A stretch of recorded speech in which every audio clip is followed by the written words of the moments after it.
Greetings, everyone. Welcome in, welcome in. Sorry I am late. Unfortunately, the light will not connect. Not sure what happened to the light. The light is kaputski. But I thought I would stream anyways. The show must go on. The show must go on. Let's get some music playing in the background. Everything else is working. Just my Elgato key light is not working. I've tried everything. I'll tell you guys about it in a second. Let's just say my highs and my hellos to everybody. Hello, I missed everybody in the beginning, but from as much as I can scroll back. Hello, Shy Mike, Yukiko, Hawker, Fresh Muff, Swan, Born, Saturn, Nick, One Prong, thank you for changing the stream title. Swan, Little Man, Yukiko, Atomic. Who else is here? Maple Marie. Welcome in, Bonnie. Hello, Bonnie. You wee lass. Who else do we have? Snazzy. Welcome in, Snaz. I have the hiccups. Bochi. Hello, Bochi. Psychofusion. Hello, Psychofusion. Faloof. Hello, Faloof. Faloof and Clem. Faloof is lurking as usual. Alright, guys. Yeah, so unfortunately, I tried everything with the light. I tried to connect. First of all, it will pick it up when I reset it. It picks up the light in my like Wi-Fi. But when I go to connect it, it says an unknown error has occurred. So I tried turning my phone off, turning it back on again. I have two phones, so I tried both. I have two networks. I tried switching to both networks. That didn't work. Then I tried unplugging the router, draining all the power from the router, replugging in the router. That also didn't work. It's a very helpful error message indeed. Yeah, so I drained the router. That didn't work. I tried both networks. That didn't work. I restarted both phones. That didn't work. Again, when I go to reset it, it will connect. I mean, it won't connect. It will find the light in my... It's in Wi-Fi, not in Bluetooth. But it'll find the light. But when I go to connect it, it just says an unknown error has occurred. So it won't connect. I'm not sure. I've tried everything, so... That's all I can do. And you patient viewers were waiting, so I didn't want to keep you waiting any longer. So it's fine. We'll do the stream without the light. It's no big deal. So cheers, guys. I also got hungry. I'm breaking my fast. We see Dark Ann tonight. Yes. This is my pseudo with the dark eyes. This is my... What do you call it when you have two, like, personalities? Not split personalities, but... This is my alter ego. This is my not bipolar. No, not bipolar, but this is my alter ego. My alter ego. Ah, Saturn, you know that too well, okay? You must know. If that's what's coming to the top of your mind, you must. Cheers, guys. I'm also breaking my fast. I have the rest of this pulled pork that I made last week. It's delicious. I honestly didn't cook anything. I just have a piece of sourdough bread with some garlic sauce and chili flakes on top. Sweet! Do I really have to mention...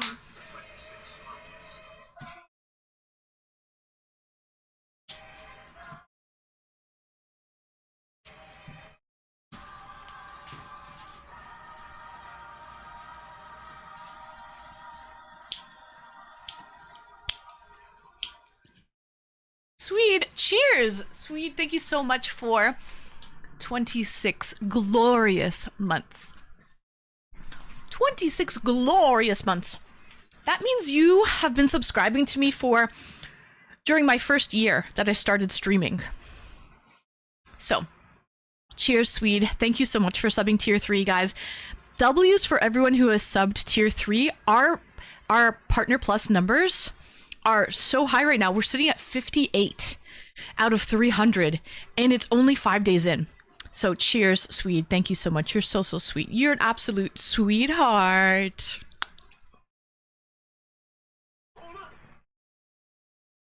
I mean, sweet, I wouldn't mind. Wouldn't mind if you did that, okay? Thank you so much for the bits, Swede. Much appreciated. Minor news next week. Nice, nice. Wouldn't change it for anything. That's so sweet, Swede. Thank you, thank you. Well, so yeah, I'm eating my sourdough bread with some garlic sauce and chili flakes. The last of the pulled pork.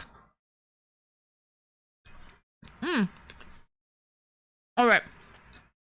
Well then, but I mean,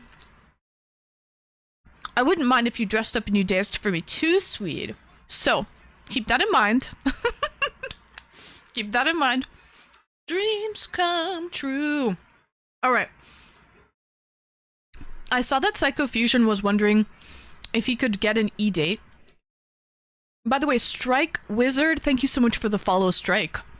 I saw Psychofusion was wondering if he could get an E-date. That's probably because I invited him to come on an E-date when I used to do them a long time ago, and he ended up bailing on me. So he's probably regretting. There's probably regrets there. Welcome in, M Whiskey Zulu. But unfortunately, I don't really do E-dates much anymore, other than that collab stream that I did with Coach Kurt a couple of weeks ago. I might end up doing another E-date stream. I don't know, but it would be like a special thing. And I would reach out to everyone and pre-organize the time slots. So, he had his chance. He missed his chance. Yeah, he bailed on me. So, but yes, unfortunately, I honestly don't do the E-dates anymore. Otherwise, I would have an E-date with Psychofusion. Absolutely. I would love to. But I don't actually do the E-dates anymore. That ship has sailed. So, by the way, Saturn, how are you doing? Is there any flooding in your area of San Antonio? I've been seeing it on the news, all of the flooding in Texas. These flash flooding is insane. Within like a couple hours, the river like swelled from 7 feet to like 20 feet. So I hope you're okay, Saturn. Because you mentioned rain yesterday during the fireworks. So I hope you're doing okay, Saturn. And I hope your surrounding area is doing okay. A little flooding. Drainage ditch on the other side of the fence was close to filling up. Oh, wow. So, Saturn, is it just raining a lot? Like, is it big rain? Is it a lot of rain? Like, where's all this freaking rain coming from? Is this normal for Texas?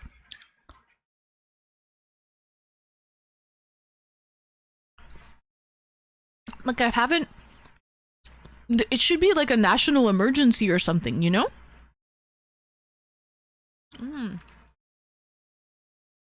Oh, there was a tropical storm that went into Texas. And it's not often that we get much rain. I see. What am I eating? Oh, Bonnie, I'm eating the rest of my pulled pork. And I'm eating a sourdough bread with garlic sauce and chili flakes. And that's it. I just honestly whipped it up as I was draining the power from my router, as I was restarting the router. There's the pulled pork that I made last week. I put it all up on my Patreon, like a little step-by-step of how I did it. I think I put a couple pictures up on Discord too. It's absolutely delicious.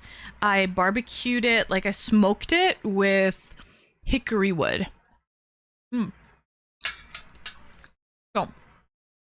all right, guys.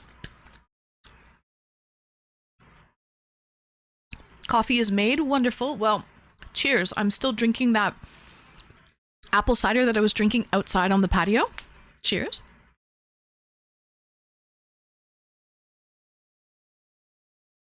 Okay, guys. Discord call-ins. Exclamation Discord if you haven't joined the Cord already. PJ with the 7 stream streak. Thank you, PJ. So Discord call-ins. And, honestly, I think it's a really fun topic tonight. Bucket list. I feel like we've all thought of what we want to do, some of the things we want to accomplish before we move on to another wherever we go, okay? We cross that rainbow in the sky. I posted a pic of the drainage channel in Discord sub only. Okay, let me check.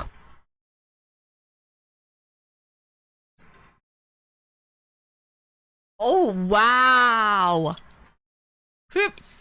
Another, like, foot or so, and yeah, that's crazy, Saturn. Usually that channel is bone dry and it's around 8 feet deep. That's 8 feet of water. That's insane, Saturn. And I don't think Texas is used to having a lot of rain, so they're not really prepared. So, Hawker, no amount of grass is going to fix that flooding. Okay, Hawker? Yeah, I mean, a little grass will sort of soak up the moisture, but not 8 feet of water, Hawker. Come on. Anyway. Speaking of grass, I have to water mine. There's a heat wave going on here. And I put out my little spicy content saplings today. Put out my spicy content saplings and they almost shriveled up and died. That's how hot and stifling the humidity and the heat was outside today. So I brought them in immediately and they perked right back up.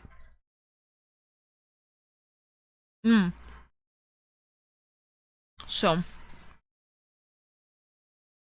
I saved the spicy content. Don't worry, chat. Don't worry. Okay, it's saved. Wow. I absolutely hate having, this is another on a side note.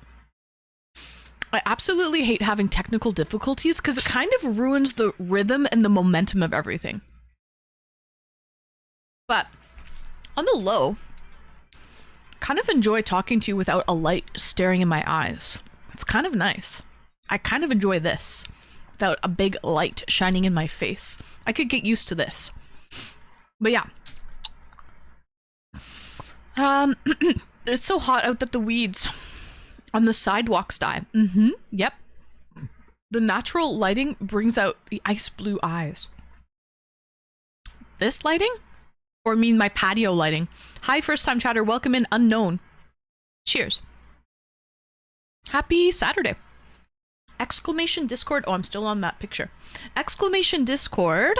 If you want to come in and be the first caller. Oh, we've got Brayden waiting in the wings. Woo! Bochi! Thank you, Bochi. That helps. Okay, Bochi knows what to do. Bochi, thank you so much. You get to go on the wall. 3, 4, 5. Bochi gets to go up on the wall. Atomic, welcome in. Shut up. You don't. Oh, you're just trying to. I thought you were like trying to look for my Discord. I'm like, you don't need.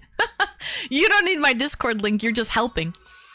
Welcome in the Great Saga Fist. Error's back? Oh, welcome in, Error. Like diamonds in the... We got a hype train. Dano, welcome in, Dano. Long time no see. How are you, Dano? Long time no see. Maple just brought the hype train into the station. Error and Bochi with the 5. Error, thank you for the bits. Bochi with the 5 subs. Error with the 5 bits. Maple wondering if she wants to dress and drag and do the hula, which I am not opposed to, really. My dude! I want in too. Welcome in, my dude. Welcome, welcome. Thank you so much for the biddies. And for hopping on this train. This little chugga chugga chugga chugga. Okay. Hi, Darren. Welcome in. W power, yes, but my light is effed. Okay, W power, but the light is effed. Mine. Thank you so much for the follow. Okay. Let's get Bochi on here. And we'll get a little pineapple on the wall. My sister just called my last aunt oh no, I'm so sorry to hear that. Your last aunt, 95. Wow, you've got some good genes, Hawker. 95 is quite old. She must have lived a great life. I'm very sorry to hear that. Were you close to her? Did she live in the States? Were you close? I'm sorry to hear that. My condolences. That is a long life indeed. I'm having weird issues. Your channel dropped from my Twitch. Then it dropped from Discord. You're having issues? I was just talking to you in Discord. No, I'm having issues, Atomic. It's me. It's not you. It's me, okay? What happened was my power went out, all right? Swan! Oh, it's a new one tonight. Okay. Okay, Swan, thank you so much for hopping on this hype train and leveling us up as well.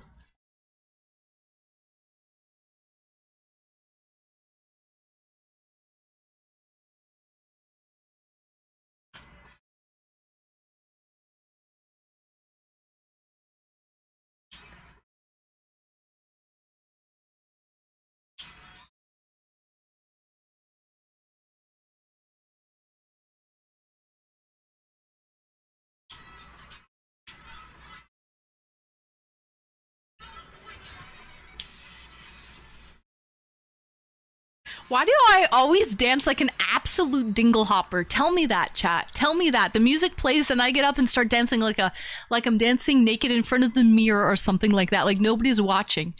Jack! Hello, good evening, Jack. Welcome in. Welcome. Willkommen, bienvenue. Welcome. Glad you got your power back on. I did, but my light is AFK. It's on vacation. My light is currently in Hawaii.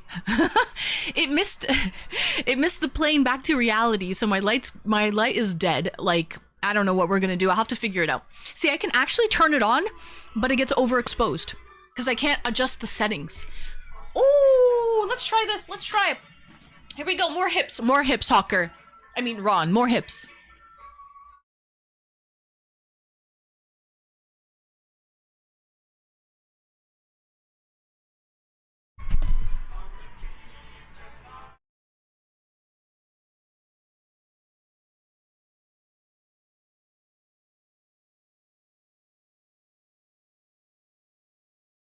Better? Alright. It's an art. It's an absolute art. I don't want to butcher the hula. Okay? But anyways, it's called the Andance. I do like a good Andance, Jack. I absolutely do. Dinglehopper. Okay, I got my new favorite word now.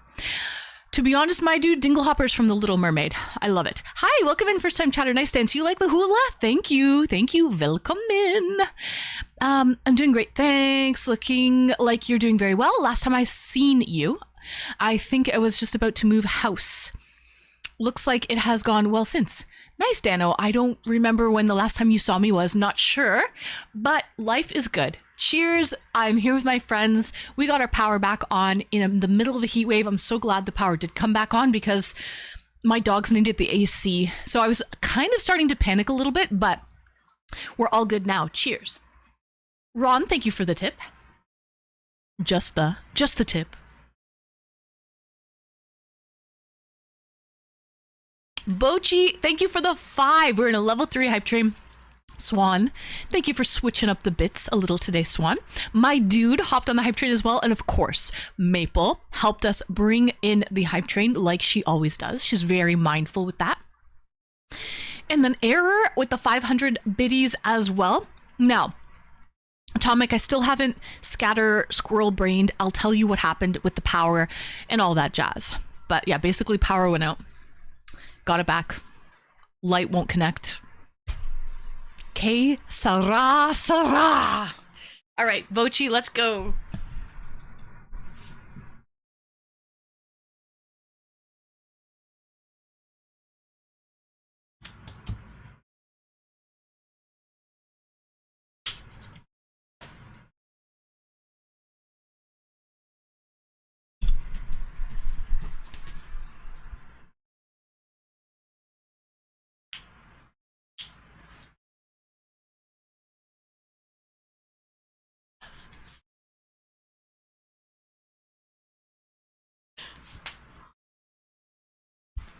I'm too hot. God damn. Gertie? Gertie, you came in at the right time, Gertie. I'm going in. Big Tom, thank you for the 5.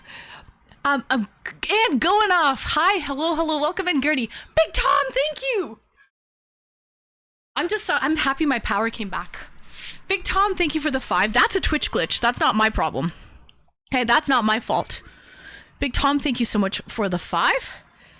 Here we go. Here we go. This seems about right now. Wesley Snipes, welcome in, Wesley.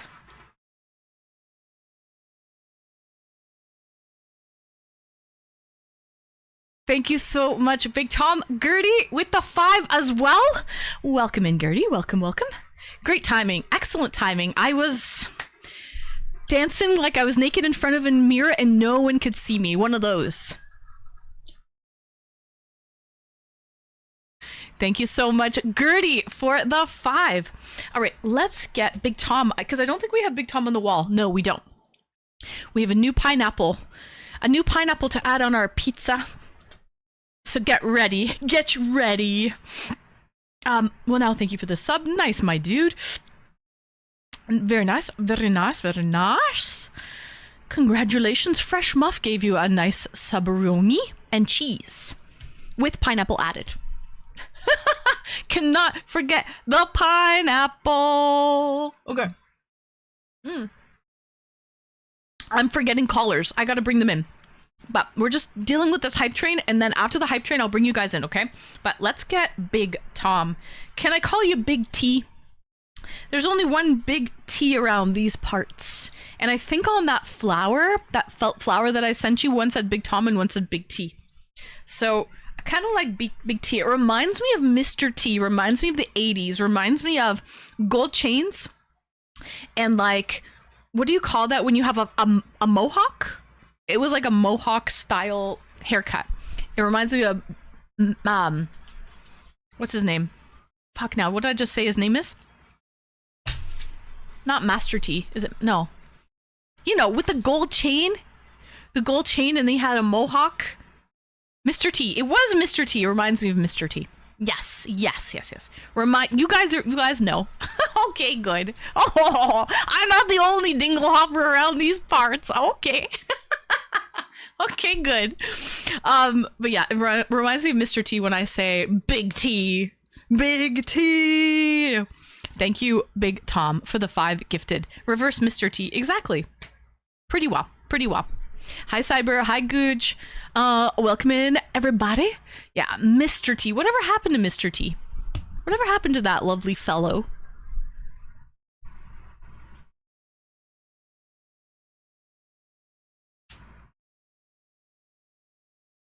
He got cancer, really? Did he die? Did he actually pass away? Is he alive? I hope he's okay. I hope that man was too tough, man. He was too tough for cancer. I hope he beat cancer in the butt. Thank you, Big Tom. But then he went back to being a boss. He's alive! I knew it. I knew it. He was too tough for cancer. He beat its butt. Hi, Threevis. Welcome in.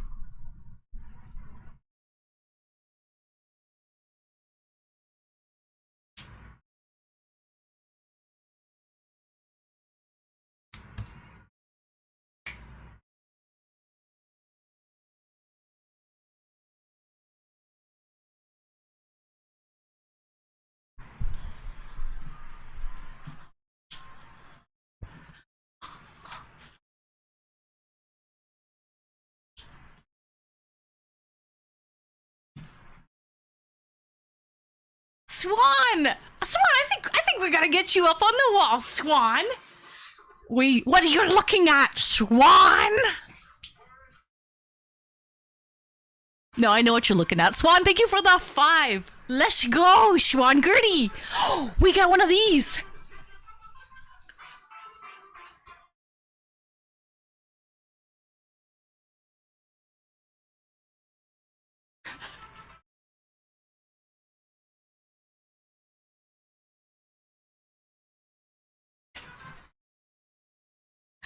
Gertie with the 10. Best chicken dance around town, I swear.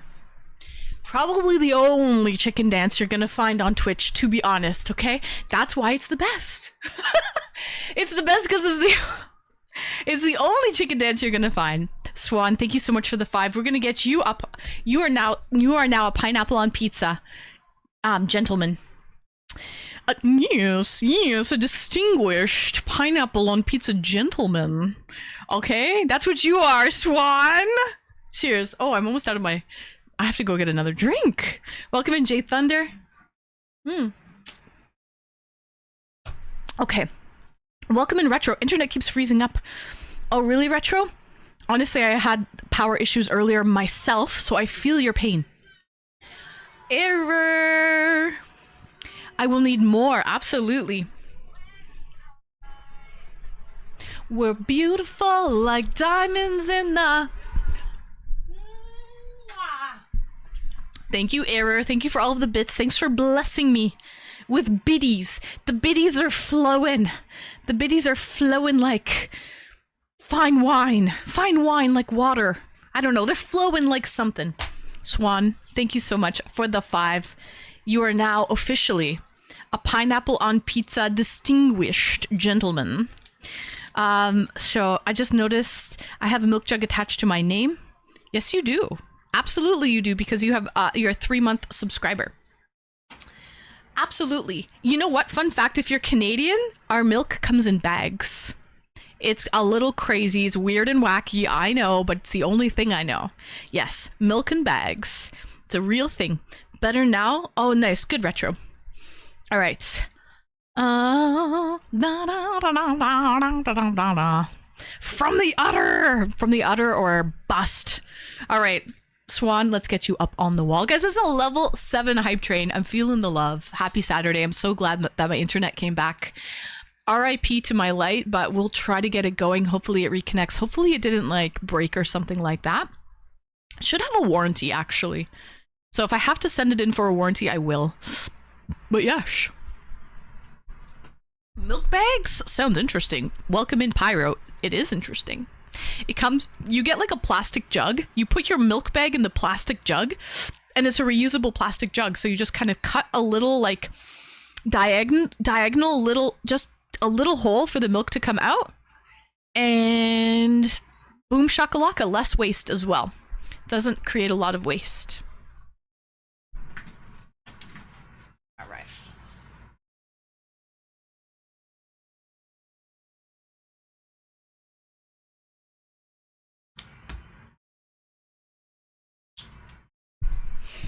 Thank you, Swan. Much appreciated. Okay, so Canada has a unique culture, great culture, probably the best northern culture. Probably, Nick. We so cold. Cold as the milk. Cold as the milk. Colder than an polar bear's toenails. I'm quoting Outcast there. Cooler than a polar bear's toenails. Anyway. All right.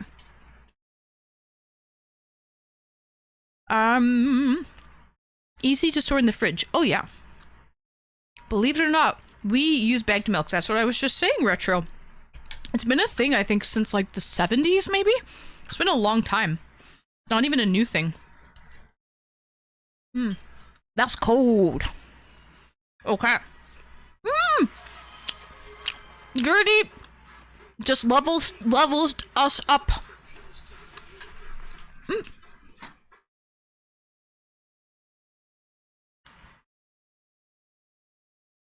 Gertie, thank you for leveling us up.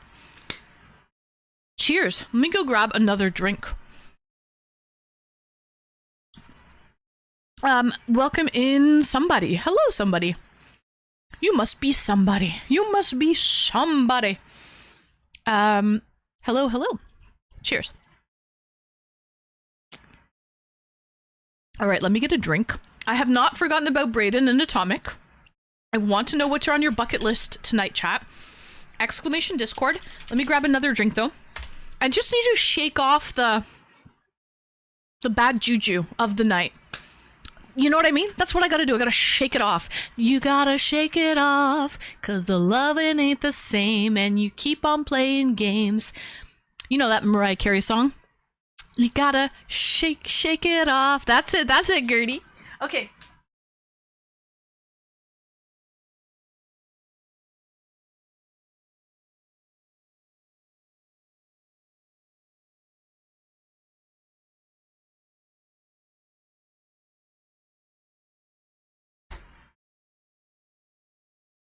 All right, I had a cider earlier, right?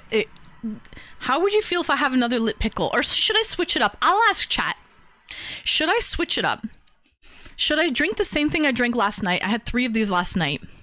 Or should I drink something else?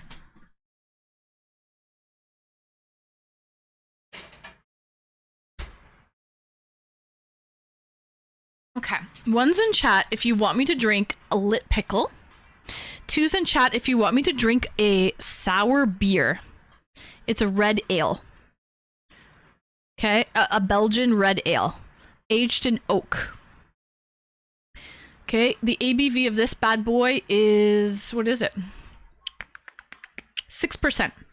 5.5% for the lit pickle. 6% for the sour red ale. So I'm seeing red ale. That's all I'm seeing, really. Okay, it has been done. It has been decided. Good job, guys. Thank you, thank you.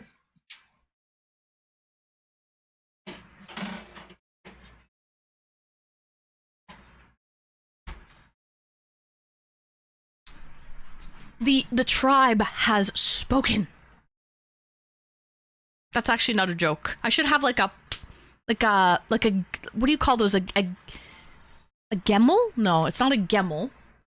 A pummel? No, it's not a pummel. A gravel. That's it. That's a gavel. It's a gavel. It's a gavel. Yes, exactly, Fresh Muff. I need a gavel. I need... the tribe has spoken and a gavel hitting down on like a piece of wood. Hello, Cosmic Kino. Welcome in. Good song as well. Great song. Need You Tonight. So this is... I love sour beers, by the way. They are my favorite. So I'm no good. I know I've had this one before. I love it. It's not my absolute favorite, but it's one of them. My absolute fave is something similar. I just like the taste better of the of my favorite beer, but this one's a close second.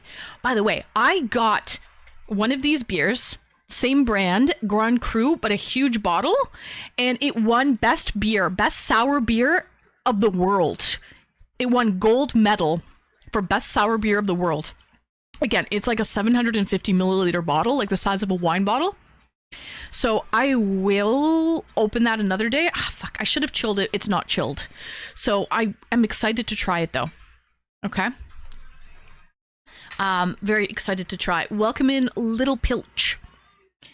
Welcome, welcome, welcome. Ooh. Oh, there we go. We have a poll and 88% of you chose my sour beer. Perfect. Well, the tribe has spoken. The gobble, it has hit the table.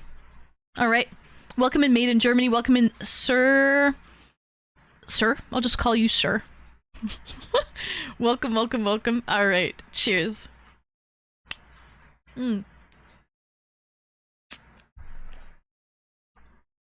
Okay. It's delicious. It's sour, but like just sour enough. You know what I mean? So it's perfect. It's not sweet. It almost tastes like kind of like fortified wine, I guess you could say. So guys, thank you for the hype train. It was an epic one. That really helped me. That helped get the momentum going. Bochi, I think you started that one, Bochi. Yeah, Bochi, thank you for starting that. 36 subs, 1800 bits. That was wonderful. I'd like the Duchess of Burgundy better, Saturn. Yes, that's my absolute favorite beer. This one's a close second. It's just the flavor of this one is not quite as good, but I'm excited to try this brand, the big bottle that won the best sour beer world gold title. So I'll try that one and I'll let you know how that one is. But I love my Duchess of Burgundy. I love my Duchess of Burgundy. That's my absolute favorite. So oh.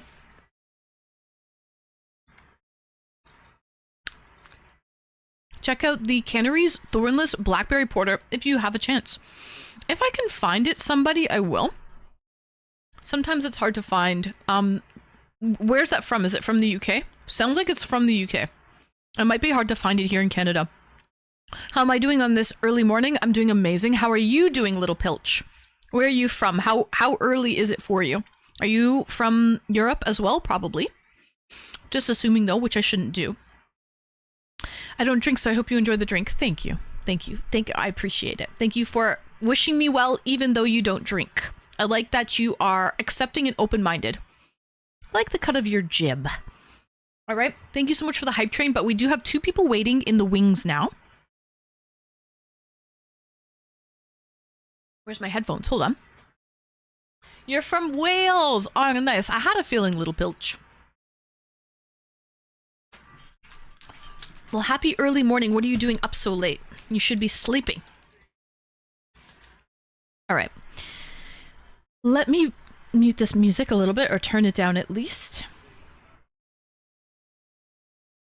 Okay. And let's bring in our first caller. I do believe Brayden was here first, and then we're going to get to Atomic, okay? So first come, first serve. Let's bring in Brayden and see what he has on his bucket list, and then we'll have Atomic coming directly after. So, greetings and welcome, Brayden. Thank you for patiently waiting.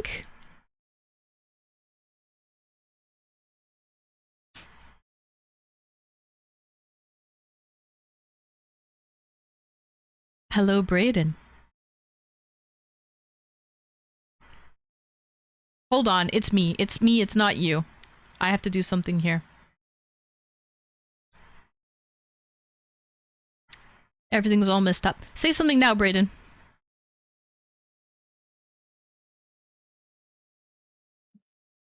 Brayden, say something. It's not working. Oh, great. Oh, this should work now, Brayden. Say something now. This should work. Brayden? Hello?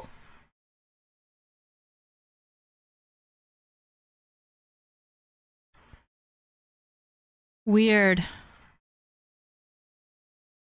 Yeah, it's not... Yeah.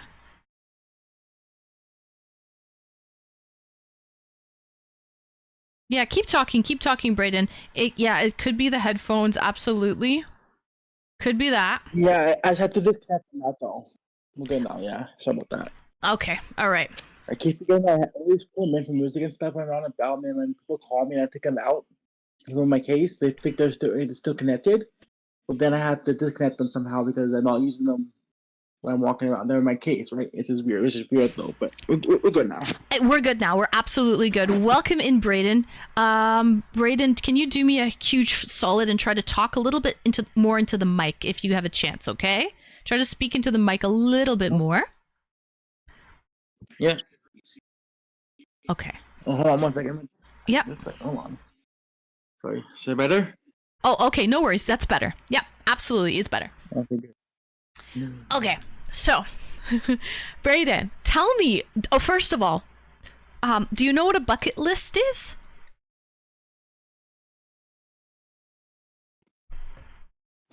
Yeah, I know what it is. Yeah. What is that? What's a bucket list? To do something, or it's, I don't know. I can't remember now. Okay. So it's like what you want to do before you pass away, before you die. Things you want to do, right? Before you die, right? Yeah. Before you go, tongue sticks out on the side, one of those. And you cross that rainbow bridge. You follow that light at the end of the tunnel. Okay, before you kick the bucket, it's your bucket list. Exactly, my dude. It is something that you want. Some things, usually a list, a checklist of things you want to do before you kick the bucket. Thank you, my dude, for that. Yeah. Before your tongue sticks out and you go, ah. Before that, chat. Before that, okay? So, things you want to do before you kick the bucket. Exactly, Fresh Muff. Exactly. I prefer the tongue. The tongue way of explaining. I like that better. You know, when I have a little brother, and he would play dead sometimes when we would play together. He's like 7 years younger than me. And every time he would pretend he's dead, he would always stick his tongue out. And like he had to stick his tongue out, otherwise we wouldn't know that he's dead, that he's playing dead. So he would always stick his tongue out when he was playing like he was dead. the best childhood playtime. Yeah. So I will always remember my brother with his tongue stuck out when he's playing dead. It's a solid sign. I mean, it's a surefire way, Gertie. Like, it's like checking a pulse. If your tongue's sticking out, morte, dead. Like, that's it. That's certified. The coroner can sign the death certificate right then and there because it is guaranteed. It's 110%. Okay? Okay. Sorry, I'm off on a tangent. Don't bother. Don't mind me today. Don't mind me. I'm off on a tangent. Hi, first time chatter. Welcome in. All right. So, Brayden, what do you want to do before you kick the bucket? What are some things on your list? Oh, sorry. Oh yeah. Go like take a trip to Germany. Why do you want to go to Germany? Why?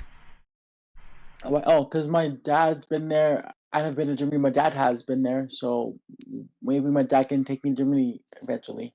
And he said he had a really good time, and so you really want to go and try it and see what it's like. Yeah. Makes sense. Absolutely makes sense. Okay.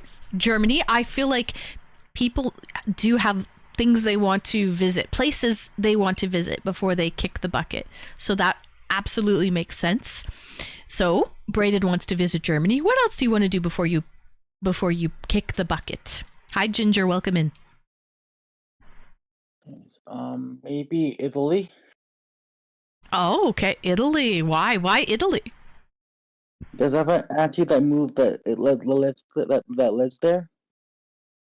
And she must. So you want to visit your aunt, and you also want to maybe try the food and see the sights of Italy. Yeah. Yeah, I've been to Italy. It is dope for sure. Also, Threvis. I would love to go to Peru. That's on my bucket list. I want to go to Machu Picchu. Machu Picchu, Peru. One of the wonders of the world. Yeah. The Inca people who built that huge colony or huge community on top of like the mountains in the Andes. Yeah, I want to check out Machu Picchu. There's 2 ways to get there. You can climb. It's like a multiple day trek where you've got to carry all of your gear on your back. Or you can take this really trusty, dusty train. It's like with a panoramic view. But the panoramic view train won't be there forever because the cliffs are receding.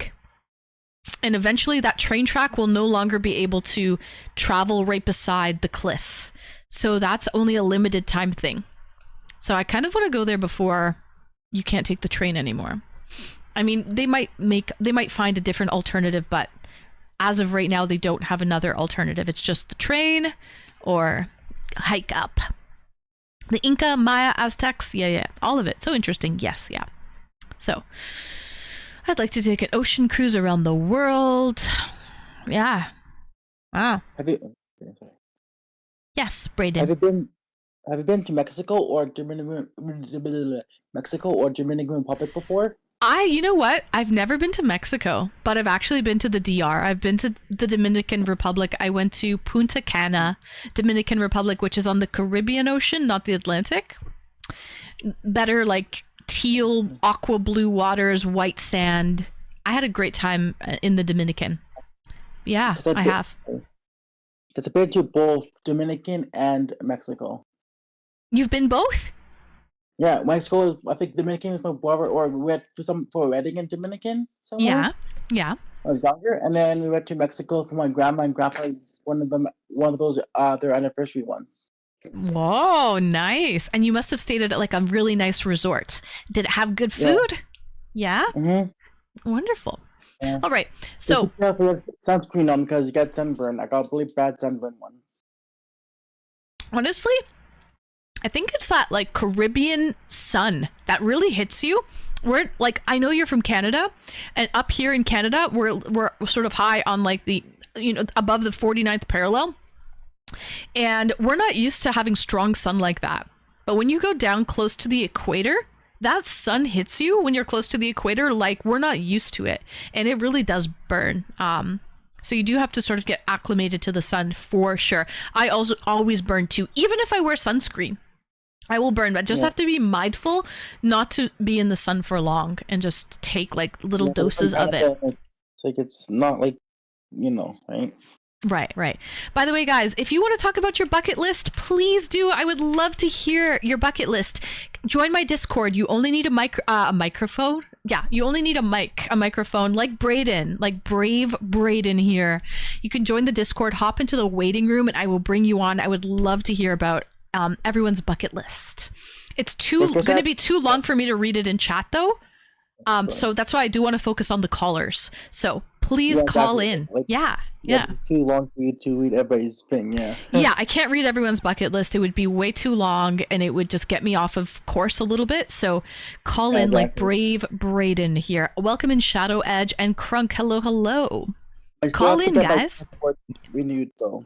You have to get your passport renewed. Oh yeah, you mentioned that last time. I was younger and a couple years ago. That was about it. Yeah, so they get renewed and stuff. So before I go anywhere.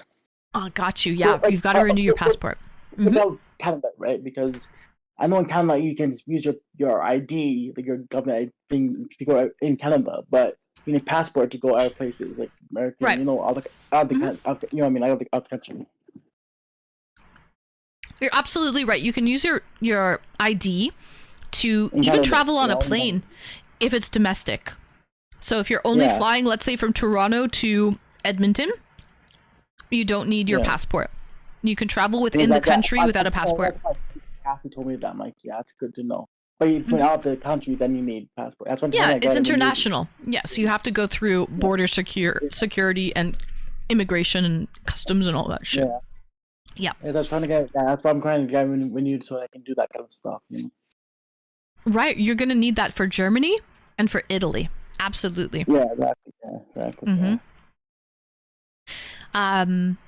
All right, so any other items, any other things you want to do on your bucket list? It doesn't necessarily have to be traveling. It could be like skydiving, like jumping or cliff diving or bungee jumping or joining the Mile High Club, or could be hiking to the top of Mount Everest.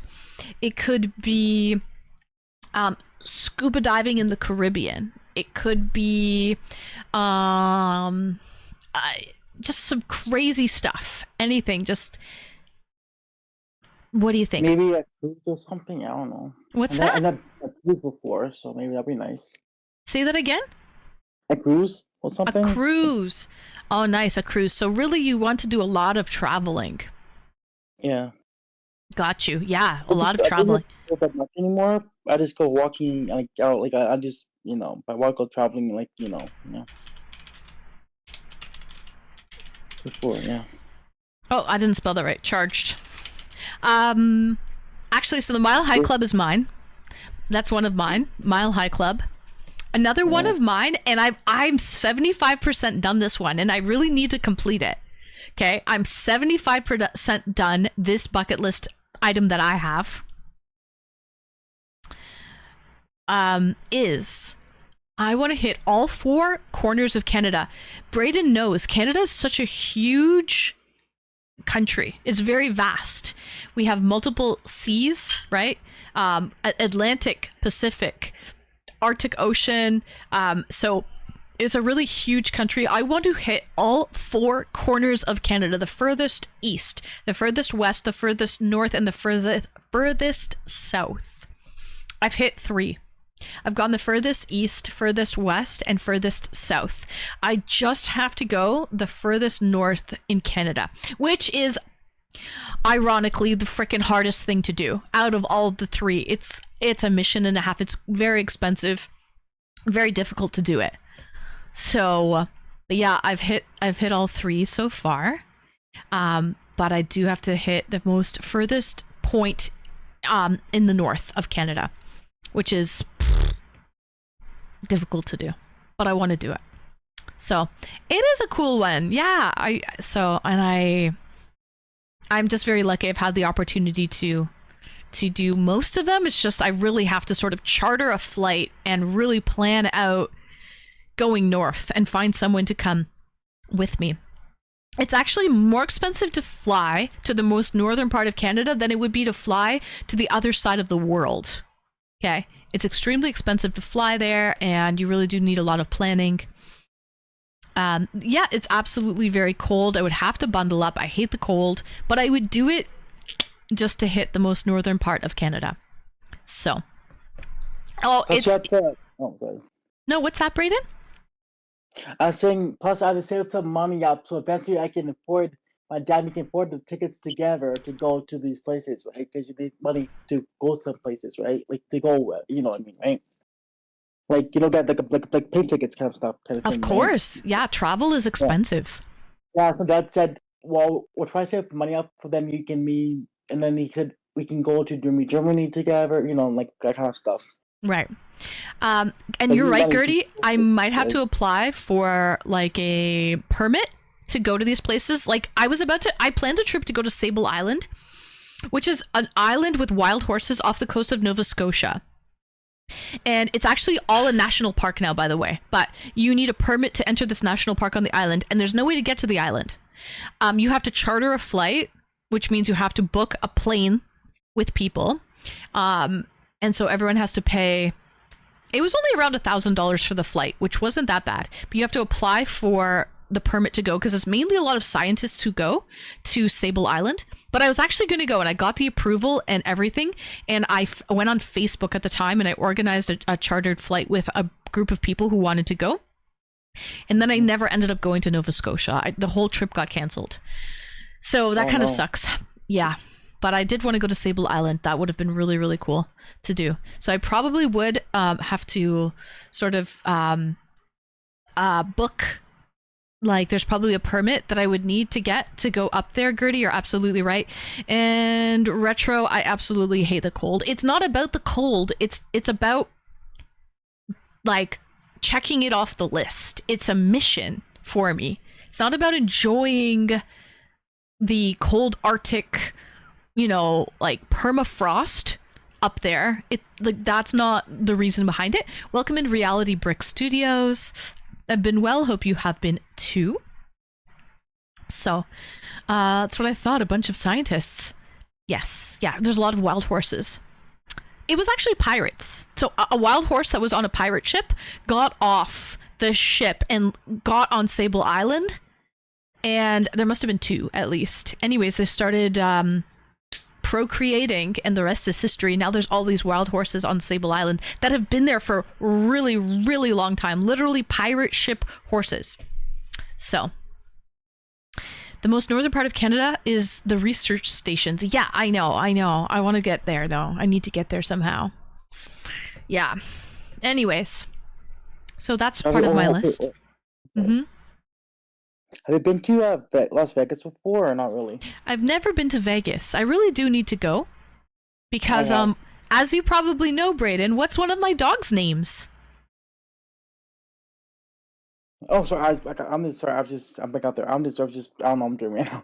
I'm just fun. I don't know what I'm doing. My own window right now. Vegas. Sorry, I'm just in my window right now. Sorry. One of my dog's name is Vegas. Vegas. That's exactly right. Yes. So I need to go there. I really do. And that would be if I could make a goal for that. Oh my God, Gertie. I don't want a goal to go to Vegas. No offense. I don't want a goal to go to Vegas. It's not my cup of tea, I don't think. I want a goal to go to the freaking most northern point of Canada. Yeah, that would be a freaking goal to do, to cross off my bucket list. I love Vegas. Welcome in, Snazzy. The light's not working, but the show must go on. Thank you for being patient, Snaz. Yeah. I've been to Vegas like once. When I was younger, my brother had a soccer tournament, played for like a soccer team, and then we went to Vegas like for a tournament once. Yes. Oh, and did you like it? What did you do there? Just was with brother soccer, and then in hotel there's like a casino wherever it was. So I was just watching my grandma do some games or something there. I was just watching her, right? And then all of a sudden I got bored. I'm like, okay, whatever. I'm bored. So I went back to the hotel room, and then she's looking for me all this time while I was in the hotel room because I got bored watching her do these machines or games, whatever it was, you know. But yeah, it was a good time though. I'm glad that you had a good time, Brayden. I'm glad you had a good time. All right. Well, Brayden, do you have any other items on your bucket list that you want to tell us tonight? Just traveling, that's about it. All right. Sounds great. Brayden, thank you so much for calling in and letting us know a couple of the items that you would like to check off your bucket list. And we'll see you in chat. Yeah, no worries. Okay. All right. Have a good night. You too. Bye, Brayden. All right. That was Brayden. He was brave, Brayden. He broke the ice. Are you as brave as Brayden? I feel like Uncle Sam. I feel like Uncle Sam there. Are you as brave as Brayden? No, but real talks. Are you? Come on. Are you? Are you as brave as Brayden? So, Ghost Pepper, thank you so much for the follow. We want you to call in. Absolutely, Fresh Muff. You got the drill. Hi, Thorn. Welcome. No, Thorn. It is absolutely not. And you are a great call-in guest, by the way, Thorn. The topic tonight is, this goes for everyone, bucket list. What's on your bucket list? What would you like to do? What would you like to check off that bucket list? Brave Brayden called in. He's about to go to sleep. Good night, Brayden. Thanks for calling in and being brave. Are you as brave as Brayden? I know one individual is. Actually, two now. I know two are. But Atomic is as brave as Brayden. Brayden basically mentioned he wants to go to Germany, Italy, renew his passport. He's been to Vegas. He's been to Dominican and Mexico, had a great time. Gertie with the 5. Oh, yeah. Gertie, thank you for the 5. Cheers, Gertie. Happy Saturday. 3, 4, 5. The light's out, but I'm home. Yo, my one-liners today are crazy. The lights are out, but I'm home. The lights are off. Cheers. Thank you, Gertie, for the 5. Thank you. Gertie, what are you drinking? Are you on the whiskey tonight? Are you on the whiskey? I'm killing it. I feel like I am. Thank you, Gertie. Thanks. Thank you. What about Hi Sir Pizza the Hut and Pooh? Did I say hi to you already? I thought you were here earlier. I think you were. But welcome in Sir Pizza the Hut. I am. Oh, good. Oh, welcome. Welcome. Well, cheers, Gertie. Cheers. And Saturn, what are you drinking tonight? I came just now. Oh, did you? Welcome in, Pooh. Welcome. Saturn, what are you drinking tonight? Are you drinking a beer, perchance? A Voodoo Ranger! A lovely Voodoo Ranger. I'm taking this 3-day weekend to the limit. Push it to the limit. Listen, I would too, okay? How did it feel this morning, Gertie, with no alarm? Okay? A nice natural wake up, like humans are supposed to be. You know what I mean? Like you're out. It's primal. It's like you're out in the wilderness. You know, it's like what the cavemen did. They just woke up naturally. There was no alarm clock back then. It just feels like sex without a condom. You know what I mean? It just feels right. It just feels right. It just feels natural, okay? It just feels like what the caveman used to do.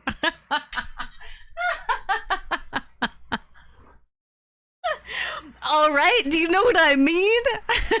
What a comparison. Honestly, what a comparison. It is the best to just wake up naturally without an alarm clock.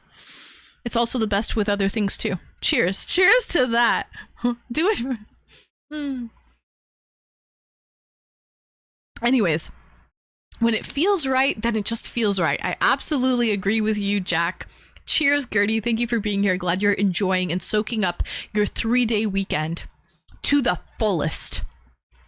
Let's bring on, we have 2 more callers waiting in the wings. We've been making Atomic wait far longer than he needs to. Story of my life, honestly. Let's bring in Atomic, the one, the only Atomic. Greetings and welcome, Atomic. Thank you for waiting patiently. I mean, I don't really know what to say. That's a tough act to follow. I'm on one tonight, Atomic, I tell ya. Listen, all you have to say, right, is what's on your bucket list. I want to get inside the mind of the Quokka. You know? Smoke it if you got it. Yeah, yeah. So we're gonna get we're gonna get weird. I like that. Let's get weird. All right. So first thing on my bucket list is,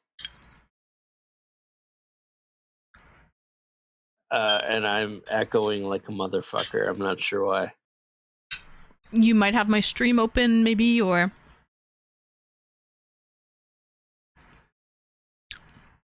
I don't hear possibly. you. It doesn't matter. You're not echoing on our end. Welcome in, Biz. Yeah, not for us. Yeah. So first thing on my bucket list is to have a very nice meal with you, like an Italian meal or a French meal, or no strings attached. Pour Just moi? to sit down and yeah. That's so cute. That's on your bucket list for real, for real? Yeah, Wow. I think it'd be amazing. Like, you're classy. I like that he put in no strings attached. I like that. Mm-hmm. Yeah, well, it's not like I'm trying to get laid or anything like that, but I've never really had a sit down like 5-course meal or anything like that. I think that'd be really fun. Oh, have you ever eaten at any Michelin star restaurants? Like a 1, 2, 3 Michelin star restaurant? Wouldn't that be fun? I have not. Yeah, it'd be amazing. Oh, fine dining. French dining is pretty good, I would say. There's some Japanese Michelin star. I know you like your seafood, Atomic. You might find a clam or two on the menu at a Japanese restaurant.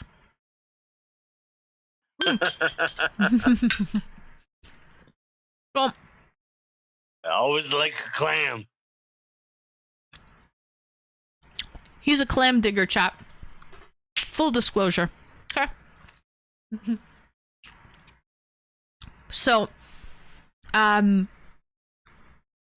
fact, for my birthday, I tried to go to this omakase in Toronto, which is like, there's like a sushi chef who prepares you these meals, but you don't get to pick. It's a complete surprise for you. He'll just put sushi and different dishes on your plate, and you just have to eat whatever he gives you. So I tried to go to this really, really popular omakase for my birthday, but unfortunately they're booked up. There's no availability. Wah, wah, wah. I was trying to go, though, to this really fancy schmancy omakase restaurant in Toronto. Anyways, I digress. That sounds amazing. Guessing they just judge by your reaction and the vibes of things. No, it's like whatever they have in stock, Nick, like fresh, whatever they have fresh. They have a bunch of people sitting at the sushi bar, and they will give everybody kind of the same dishes. They will ask you if you're allergic to anything, if you have any allergies, and then of course they will not give you those items. Let's say shellfish.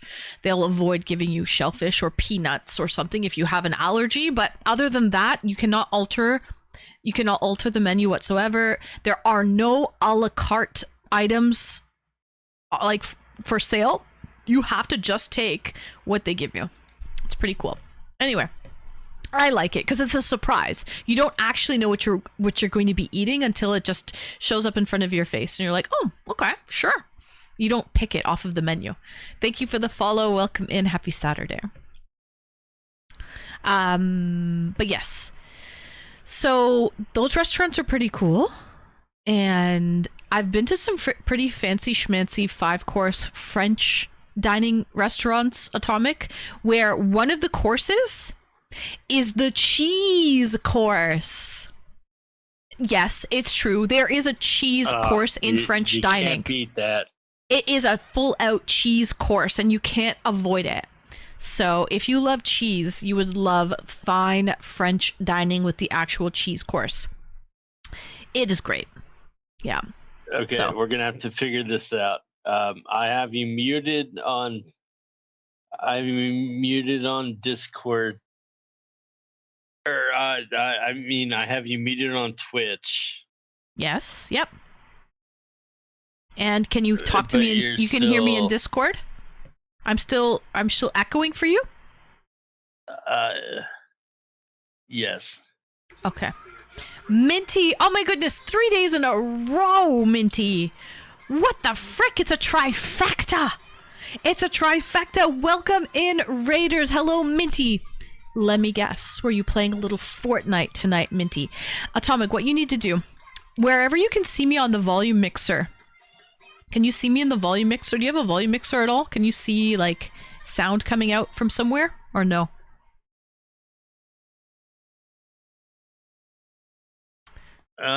No, it sounds okay now. It's okay now? Okay. Gertie, thank you so much for the 5. Jack, thanks for the follow. Minty, thank you so much for the raid. It's been 3 streams in a row. Where laughing and drinking can't get you far. It doesn't even... Oh, it's 4. It was 4 because we had 4 raiders. I hope some of the raiders got a gifted sub. If you are a raider that came in with Minty's raid and you got a gifted sub from Gertie, say I. I would love to know if you actually got a gifted sub. So say I. Say hello. Do not be afraid. Welcome, welcome. Minty, I hope your stream was amazing. You were playing Fortnite as well tonight. So did you get 3rd place? What was the best ranking that you got tonight, Minty? Thank you so much for the raid tonight. Welcome in, Raiders. What we are doing is Discord call-ins. So I'm speaking to the one, the only, the most amazing Quokka around. The name is Atomic Quokka. And is it Quokka or Quokka? It's Quokka, right? He's muted. Okay, the most amazing Quokka around is muted, but it's Quokka. Oh, you would know Fresh Muffins. You're Australian. Quokka. Is it a quokka? Like a waka quokka? Like a quacka? Yes, it's a quokka. Atomic quacka. Quokka. Quacka. I was playing for pretty good ranked games, but I'm lagging like crazy right now. It happens, Minty. It could be your CPU. I'm not sure. It could be me. Could be my end, actually. What's my bitrate like? No, my bitrate's pretty good. It could be me though. Honestly, I had a power outage today. My light won't work now that I've had that power outage. And so I'm sitting in the dark with my friends, having a grand old time, but sometimes technology just doesn't seem to work. Bedtime for you, Hawker. It is that time. Thank you so much for joining. Sweet dreams, Hawker. And I'll talk to you on the mod call tomorrow, 6 p.m., right? 6 p.m. on the 6th. Hawker, talk to you then. Have a good night. Docker, Quacker, Quacka, Quacka, Daka, Quacka. Error, thank you so much for the bits. Error, Quacka, Atomic Quacka. He must be really having issues now because he has me deafened and muted. He can't even hear anything right now. So he has me deafened and muted. But yeah, welcome in, Raiders. Exclamation Discord. And come on, Winnie, and the water's fine. We're talking bucket list. Okay, so we had Atomic. He's been chatting with us, letting me know he would love to go. He's never been to like a fine dining 5-course meal before. He would love to go with me, no strings attached, but he would love to go to a fine dining. And I'm all about fine dining. I actually want to go to one of the best restaurants in the world. It's in Denmark. It has like 40 courses. They're all like basically like a bite-sized course. It's gastronomy. It's molecular gastronomy. And I really want to try it. It's in Denmark. Yeah. So if I ever go to Denmark, I want to try this molecular gastronomy restaurant that is like, some say the best restaurant in the entire world. So I want to try that. I think Atomic has technical issues right now. He does have me deafened and muted at the moment. But yeah, Atomic Quokka. He's a Quokka. No, Quokka. He's a Quokka. Quokka, quokka, quokka, quokka. Waka, quokka. You know what I think we'll do? Because he does have me deafened and muted. What about the Eating in the Dark experience? Oh my god, Gertie! Nuit Blanche. No, that's not. That's something else. Au Noir. It's called Au Noir. I've gone to 2 of them, Gertie. Multiple times. We have them here in Canada. Okay. At least, I don't know if they have them in the States, but we have them in here in Canada. We have them in Montreal and also in Toronto. It's called Au Noir. Noir means black. And the first one I went to was in Montreal. They didn't have one in Toronto yet. And listen, Gertie. It's so cool and it's for such a good cause. So it's a dine in the dark experience, chat. It's completely pitch black. They give you cutlery, but to be honest, it's hard for you to navigate your cutlery and cut your food when you can't see your food on the plate.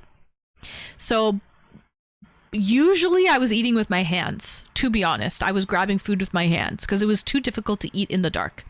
And it was also a great cause because all of the servers, at least for Au Noir, they are blind. And so they can navigate in the dark very, very easily. They're used to it. What better? First of all, it's hiring people with disabilities. Okay. They don't know any different. Their senses are so much more heightened when it comes to sound and everything. They're the best servers to have. It's so cool. In the beginning, you'll meet them in the front lobby. And so if you meet them in the front lobby, that's where it's very dim lighting, but you can still see people. And a lot of the servers are not, like, you can tell they're blind. You know what I mean? Like their eyes are not, their eyes are cross-eyed or not focused. And you know that like the eyes of a blind person sometimes. So usually that's the case. Is the people are blind. I think some restaurants will hire people and they wear the black, what do you call those glasses? The goggles? The the goggles. No, nothing glows in the dark, Retro. It's completely pitch black. There is no glow in the dark in it at all. What does the military use to see in the dark? Red light? Yeah, it's like, they wear those goggles. Night vision goggles. Yeah, the night vision goggles. Yes, so some restaurants will hire servers to wear night vision goggles. But with the Au Noir experience, they usually hire servers who are legally blind. Atomic, I think, is going to come back to us. I think he's getting his stuff sorted out. Which is really, really cool. Because I feel like they're even better than people wearing night vision goggles. Anyways, yeah, I will say once you're sitting in a pitch black space for a long period of time, right? Because you're waiting for the food to get cooked and brought out to you. So you're having a full-on dining experience in the dark. They bring a cocktail out, you're sipping on a cocktail. You don't even know where to drink. Like, you have to stick your finger in and be like, how much is left? You know what I mean? Like, everything is completely pitch dark. Yes, the thermal camera, correct. That's it, you poo. The thermal camera, yes. So, is Atomic coming back?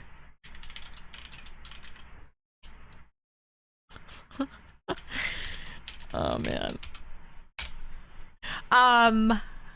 So he's calling me. Atomic. Hello. I just didn't want to be. I don't want to be that guy that was like, oh, this guy's like super retarded or whatever. Okay, Atomic, we can't hear you though. I don't think we can hear you because you're calling me. Oh no, we can hear you. We can hear you. Good. Okay. Good. He's back. Okay, cool. Even better.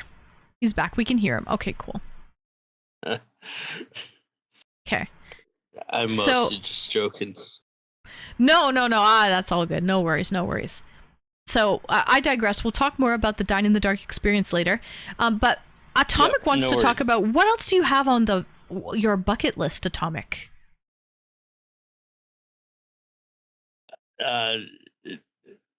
I'm sorry. You're asking what I have on my bucket list? Yeah, you mentioned it here in the chat. What is that? Yeah, well, I told you, like I'd like to have dinner with you. I think that'd be super fun. Yeah. And again, no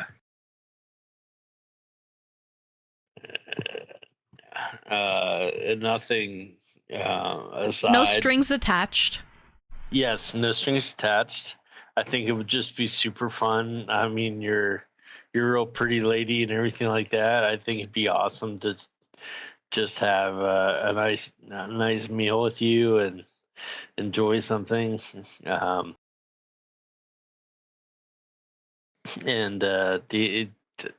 you seem to know your way around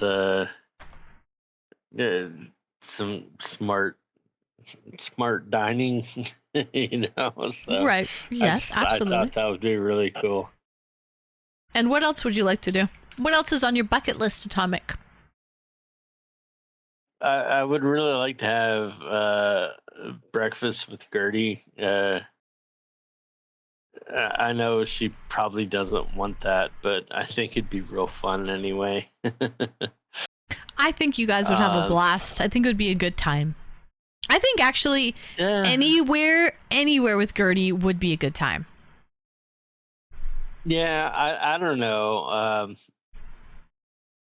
I think maybe she's tired of me or whatever, but I would still enjoy having a meal with her or whatnot. She says she's a great time. She's a hoot. She is. She is. She's amazing. I love talking to her. Okay. I hope it's not my internet that's crapping out because Retro has to redo his internet and so does Wesley Snipes has to reboot. So I hope it's not my internet, guys. But who knows? No, I don't think it's yours. I think it's mine. Yeah. All right, I'm good. Okay, good. Thank you, Saturn. Yeah, Gertie's a doll. Okay, she's an absolute doll. I would like to have breakfast with Gertie. Can we make this a threesome? I would love to. I think all of us would have an amazing breakfast together. I think we would have a great time. I would love to meet both of you in person. I have not had the opportunity to meet either one of you actually in person, so I would love to meet both of you. Yeah, and kill two birds with one stone. Might as well do it at the same place. Yeah, I think it would be amazing. What would you talk about? With you or with her or just in general? In general. I don't know. Like clams. Probably. Yeah, clams. No, I'd probably talk about your stream and you're a really amazing person. So I'd want to talk about you a little bit and just try and get to know you a little bit more and everything like that. And I think we'd probably have a pretty good time just trying to understand each other and getting to know each other. I guarantee we would have a good time. I freaking know it. I know it, Atomic. One of these days, we'll check that off the box. Now, Atomic, question for you. I know you're really into space, so you must have something to do with space on your bucket list. Just That's a shot in outer space, okay? It's a shot in the dark. Shot in outer space. But you must have sort of something that, like, do you want to go to the ISS, the International Space Station?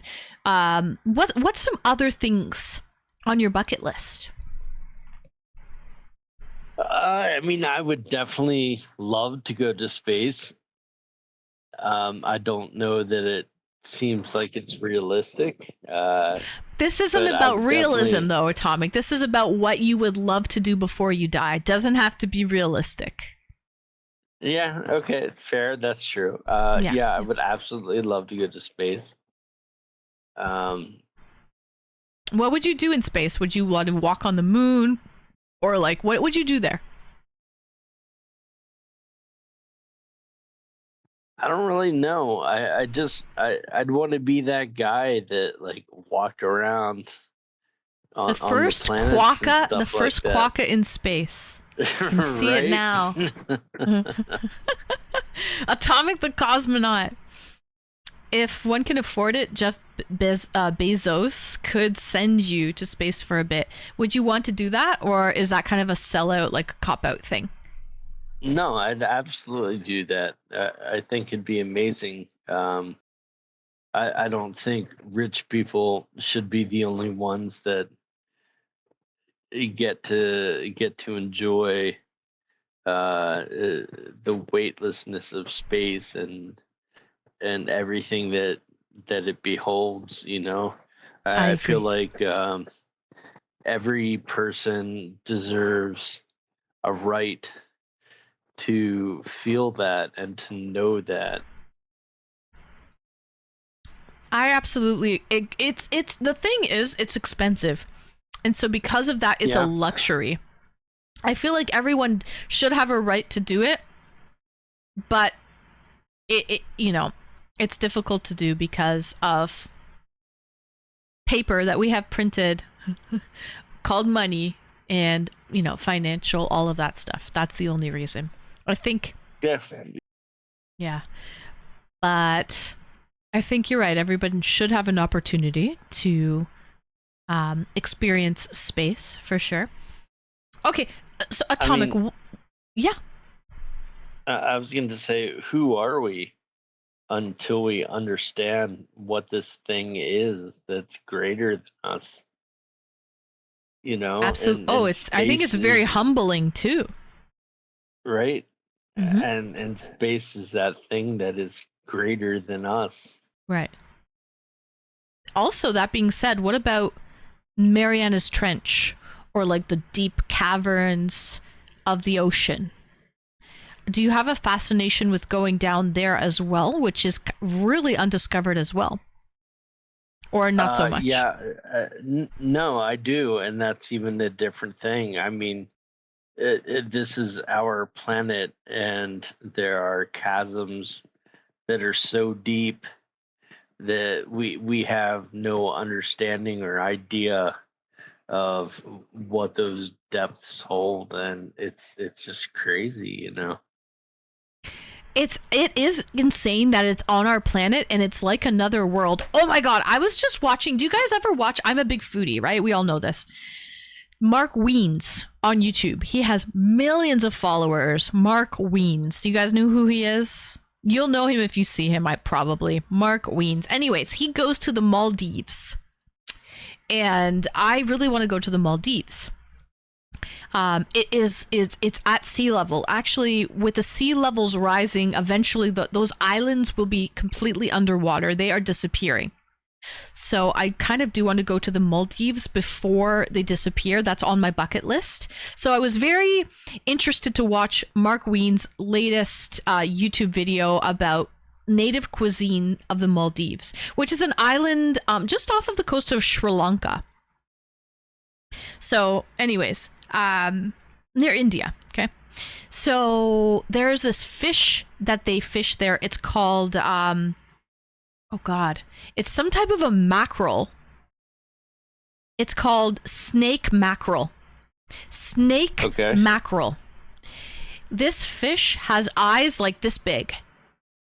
and the pupils are massive. Its eyes take up, it's a very skinny fish. It looks like an eel, almost very slimy skin, looks like an eel. Huge teeth on the thing, man. It looks like a barracuda with those teeth and huge eyes. The eyes take up half of its head.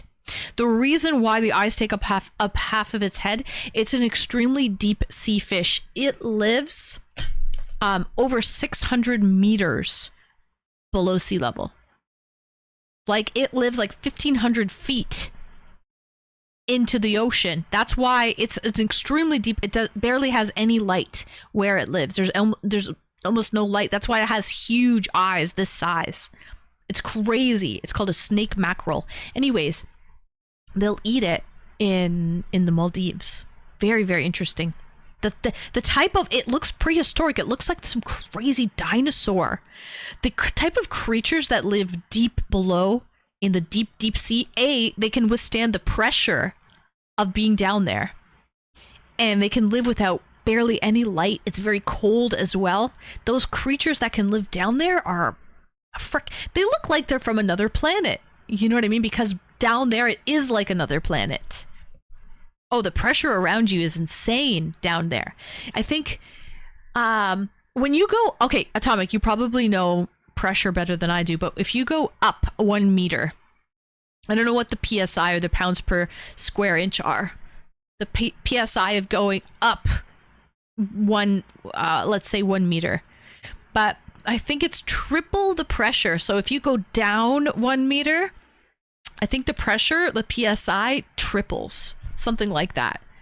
So, yeah, the pressure is really, really crazy down there.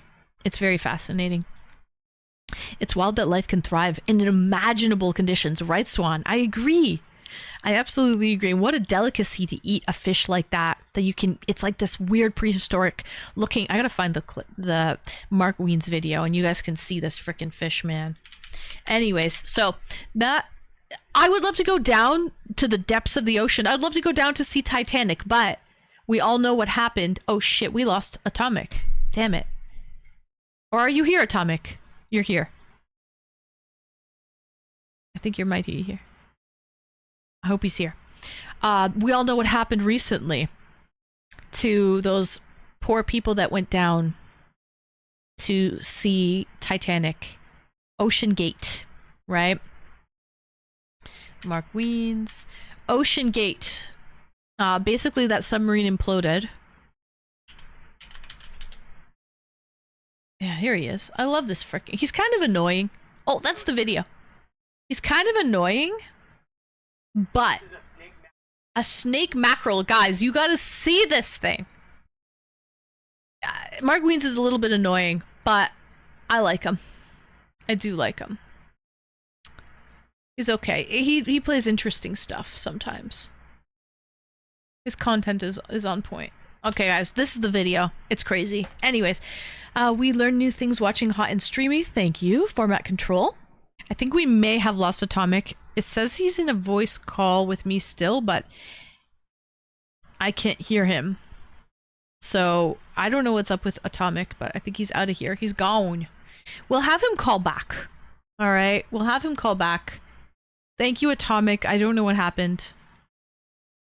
But we have another caller waiting in the wings. That thing is huge. Look at the eye on it. Look at that. And apparently, for all the people who are wondering about the pressure, the meat of this snake mackerel is really, really tough. Really, really firm, tough meat. Probably because it has to withstand those extremely high pressures. So the muscle and the meat is extremely tough on this snake mackerel. It's a very firm fish because it has to withstand these really, really high pressure. Okay. Oh.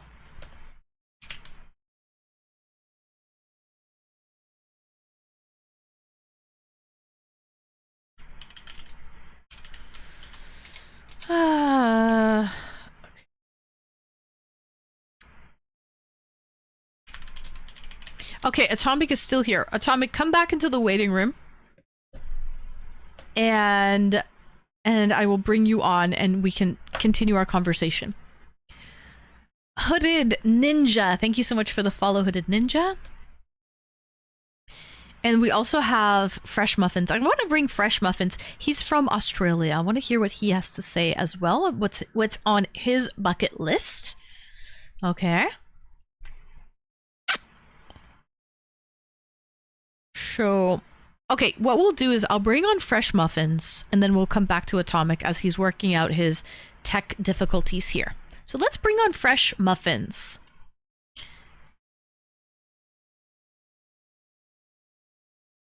Greetings and welcome, Fresh Muffins. Welcome in.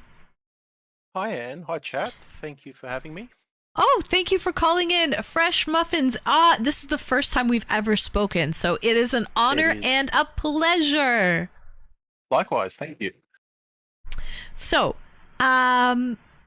Fresh Muffins, tell us, what are some of the things on your bucket list that you would like to check off? So I have quite a big list. A lot of it is travel, food and adventure based. Okay. So I'll start with travel. I'm actually going to Vietnam in November. That's pretty high up there on my list. Ooh, nice. The food, I love Vietnamese food. It's great, isn't it? I've actually got a friend coming up with me too, so he's going to translate. Everything's going to be great. Oh, then that means you might get local prices. Or at least not super jacked up tourist prices. But regardless if it's tourist prices in Vietnam, I think that it's affordable, which is really, really nice. Yeah, it's great. So, yeah. Yeah. So there's that. I'd like to go to Japan, Cuba, China. Ooh. And Hawaii. Ah.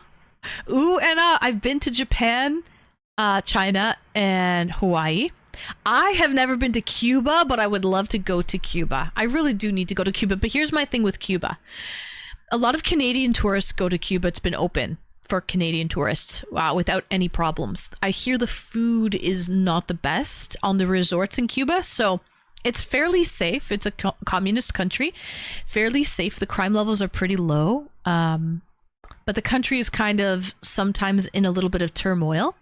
But if it's safe enough, I would like to go to Havana and live like the locals do and eat in the local restaurants and not be like on a tourist resort bubble type of thing. So yes, 100%. I actually tried to go in 2017, I think it was. What happened? But they shut up shop. They shut up shop around then. Yeah. Have they opened? Is everything like smooth sailing now, or is it still kind of iffy? I haven't checked, to be honest. I'm guessing so. Right. It's a tricky country to get to from Australia. So we have to go through the States or through Mexico. Actually, I think you can go through Canada too. You can probably go through Canada. And through Mexico. But yeah, for Australia, it would be quite a hike, quite the mission to get to Cuba, right? Other side of the world. Yeah. So, yeah. So I've actually seen Cuba from an island in Mexico over the horizon, but we never actually got to step foot on it. I see. So it's kind of like you've seen it, you haven't got to like touch it and conquer that land, and so now you've had a slight taste of it, and that's why it's on the bucket list. 100%, yeah. Yeah, got it. Hi, more or less Mikey and Warrior. Welcome in, guys. Happy Saturday. Also, I hear they have a lot of classic cars in Cuba. Like old classic cars. Yeah. So that's actually pretty cool too. Yeah, so it's like kind of like just history driving around over there, right? So that's kind of cool. I like that. Mm-hmm. And the food and the music and the culture.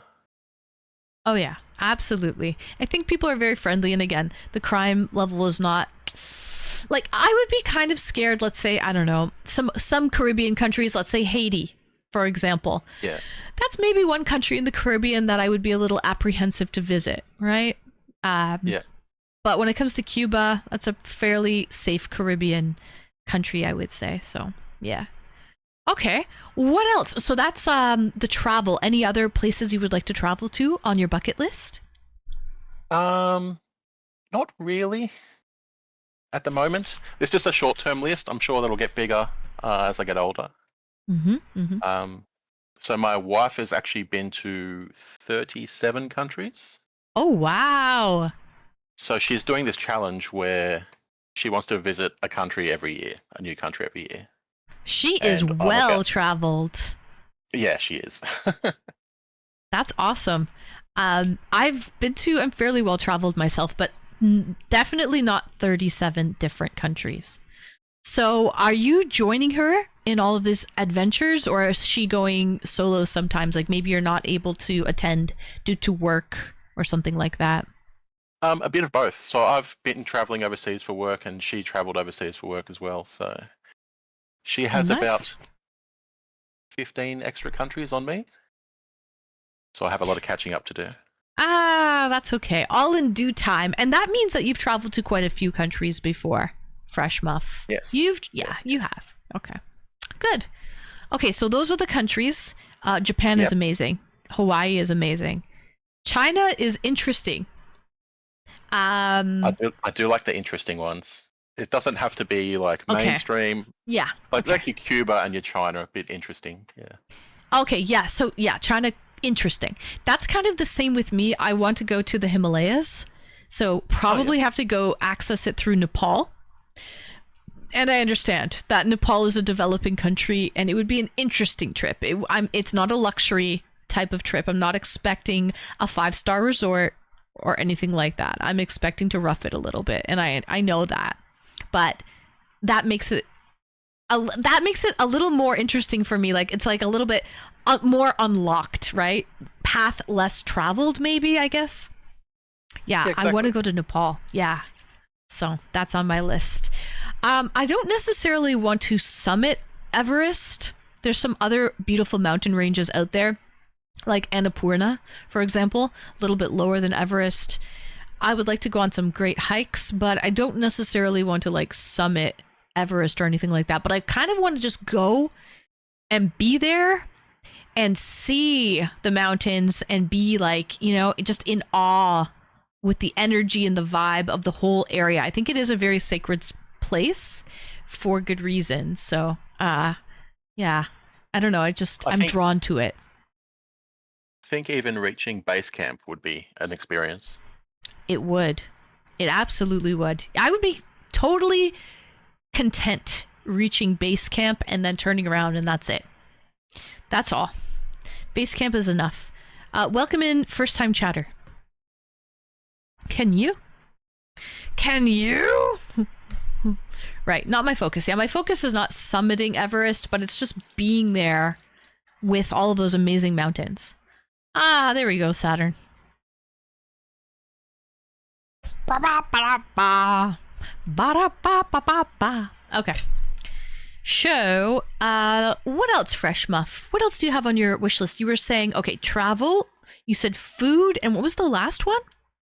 Adventure or experience? Adventure and Obviously. experiences. Okay. So, what about adventures? So I've always wanted to go shark diving.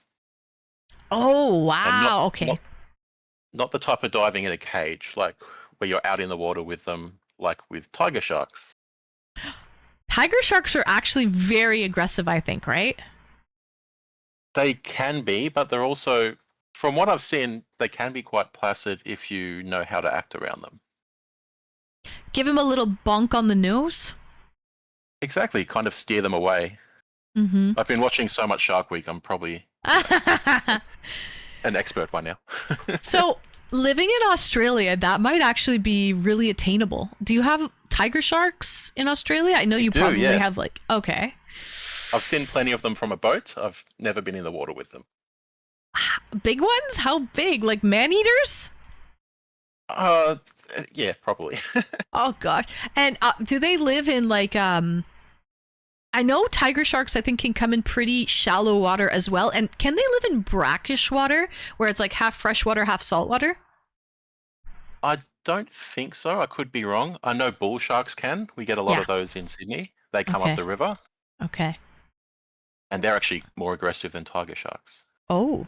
So then why tiger shark? Just the look of it? Just the size, and they're basically like giant sea puppies. Okay. So you can handle them, but steer clear of the bull sharks.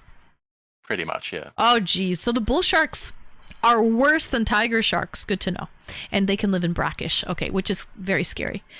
So what's holding you back from doing that, Fresh Muff? Just time, really. Just working too much. Are there, like, in Australia, that's another place that I would love to go to. I've never been to Australia, and I need to check that off my list because eventually I want to hit all 5 continents, or at least 4 continents. 5. Well, I don't know if we're including Antarctica or not, but I want to hit all the continents, and I know Australia is one of them. But are there, like, adventure groups that you can sign up for in Australia to take you out to, like, swim with tiger sharks? I'm not sure about tiger sharks. I haven't looked too deep into it, to be honest, but definitely great whites with the cage diving. Right. They do that off the south coast of South Australia. I know another place that does them is Cape Town in South Africa. Oh, yeah. And I think they might even do it in New Zealand as well. Interesting. So also, if you want to not cage dive but actually swim with them, I guess it would be a scuba diving thing, right? Do you know how to scuba dive? Yes, I've been scuba diving before in Sydney, Queensland, and Fiji. I want to go to Fiji. I've never been to Fiji before. How did you like it? It's beautiful. The people are lovely. The water's warm most of the year round. The food is great. Right. If you like tropical, Fiji is a great place. I love tropical. Fiji is right up my alley. Yeah, scuba dive. I took scuba diving lessons, but I never ended up getting my license, like my certificate. But I took some lessons with it. It was like a school course, actually, but I didn't end up completing it. Welcome back, Bonnie, and welcome in Daniel Wong. Hello, guys. Bonnie, we're talking to Fresh Muff. He's from Australia. So I take it you're from the Sydney area. Yes. Mm-hmm. So Bonnie's originally from Australia as well, but living in Scotland.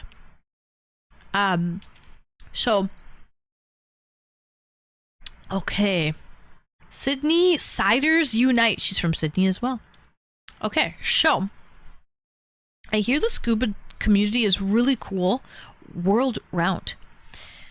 I have a friend who's into scuba diving. She travels all around like Mexico and does these crazy scuba dives.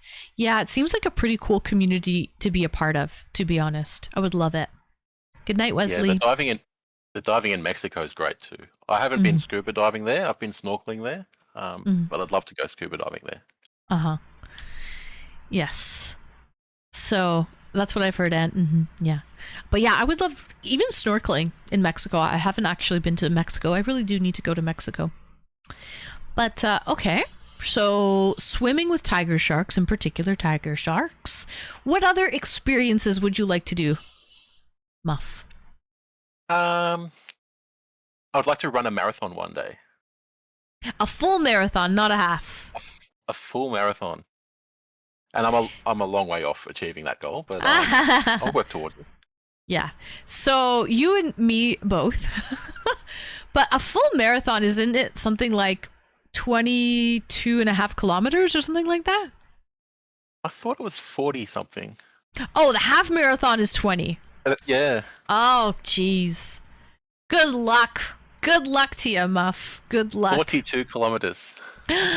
42 kilometers. I don't even know if a half marathon is achievable for me, to be honest. At this point, no. I would have to train for that. So I think the longest I've achieved is 15. That's actually decent. Now, I've done a lot of walking, power walking, and I've probably walked 10K, let's say. Easily 10K. But that's probably about it. I don't think I've walked more than 10K in one shot. So Gertie says her daydream was one of those Ironman competitions. Yeah, so what about Ironman or what are those other ones where you get electrocuted and you have like those crazy competitions? Are you into that, Muff? I've never heard of the electrocution ones before. But they have things like the Mud Runner here, which is like an obstacle course. Yeah, I haven't heard of these electrocution ones before. Yeah, it's does anyone know the one that I'm speaking of? It's an obstacle course. I mean, there's a lot to do in it, but there's one where you've got to go under like barbed wire that is like an electric fence, and you have to crawl through the mud, and you can get electrocuted. Is it called Tough Mudder? Yeah, that rings a bell. Okay, yeah. Yeah, we have that here, but they don't use the electric fence. Right. Okay. It's probably different in places. It's not. It won't necessarily electrocute you unless you sort of trigger it. The whole, I think, objective is not to miss it, right? Yeah. Yeah. But. Oh, definitely. It's masochist. It's a definitely masochistic. With the, I mean, the whole thing though, even without the electric fence, is a bit masochistic. Like. You really get beat up, basically. You know, you are it's just they take you to your limit, to the max, right? That's what it's all about. And at the end of it, they give you a little participation medal. It's not about the medal, Muff. It's about the journey. Exactly. Everyone gets the same reward at the end. Yeah, exactly. It's about the journey. Welcome back, Saturn. Okay, so you know what? Running a marathon is definitely not on my... it is not on my bucket list. No, I don't know why, but climbing maybe to base camp in Everest is. You know? Doing something like that is. So that does require a lot of walking and hiking. Maybe not running, but hiking, uphill. So a big hike like that is probably more intensive than a marathon, so... I think especially with the altitude... Yeah. And you're trying to get acclimated and you're kind of like out of breath the whole time. So it really takes weeks to get acclimated properly. Sega, welcome in. Happy Saturday. All right. So marathon, swimming with the tiger sharks. What else? This is fun. I like picking your brain, Muff. Cheers. There's a few like material things. Like I'd like to buy a boat. Okay, when you say boat, are we talking yacht? No. What kind of a boat? Like an 8-meter fishing boat type thing, like a bar crusher. I'm not sure if you have those in Canada. It's just a brand, but yeah. I'm not sure. That could help with the shark diving. It absolutely could. So it could help with finding your mackerel. That's great for deep sea fishing. Right? You would take that out for some deep sea fishing. You could go for tuna, any type of mackerel, any deep sea fish, right? Love fishing, so definitely buying a boat one day. Right. I like fishing too, but I'm more of a dockside girly. I don't have a boat. So whatever I can kind of clip off of the dock is really all I can get. So that's still good. That's still fun. It is fun. It absolutely is, because it's all about the fight when you've caught one. But I think deep sea fishing is a whole different animal, because you've got those crazy rods that are sort of screwed into the boat. They're not going anywhere, and you really have to fight sometimes for hours to bring in, let's say you're trying to bring in a grouper, right? A grouper is a freaking tough fight. Weight. Yeah, and they're just fighting with you. You got to let them go, bring them back, tire them out. Right, you have to tire them out before you can finally bring them in. But grouper's good eating, I would say. Grouper's great. But yeah. So last year, we caught a 7-foot striped marlin off Sydney. Marlin. That took 2 of us an hour and a half to reel in. Oh wow, 2 of you? Yeah. Like, did you take turns or did you both have to hold it? We took turns, yeah. Oh, okay, because it's tiring. Yeah, it was like a once-in-a-lifetime type of fish for us. So we're like, we'll share the experience. That was our excuse anyway.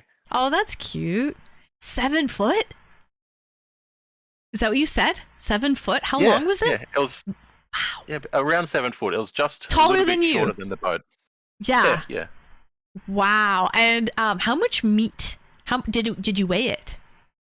We didn't weigh it. So what we normally do with a game fish like that is we'll bring it up to the side of the boat, we'll measure it, and then we'll release it. It's not really an eating fish; it's more of a game fish. Oh, okay. And why is that? Why, like, at least here in Canada, like, catch and release, if they're too small, we throw them back, right? Because they're not big enough. But I don't think there's any, like, we don't have waters big enough to grow a 7-foot marlin, right? So at least internally in interior of Canada, right? So why would you classify that as a game fish and release it out of curiosity? I'm not sure, to be honest. Hmm. I'm not the pro fisherman. My friend with the boat is. And besides, I think that fish was probably too big to be on the boat. Ah, and it's about a 2-hour trip back to land. Wow, it was that freaking big. Did you get pictures of this? I did, yeah. I'll post them this afternoon. Woohoo! Okay, good. I'm excited to see a 7-foot marlin, almost the length of the boat. Do you know how crazy that is? I would be scared that the boat, if you're in a little 7-foot boat, I would be scared that the boat would maybe like tip over, capsize.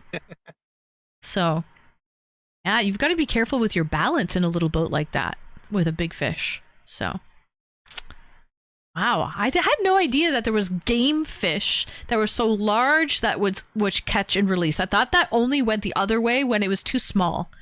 And you throw it back because it's too small.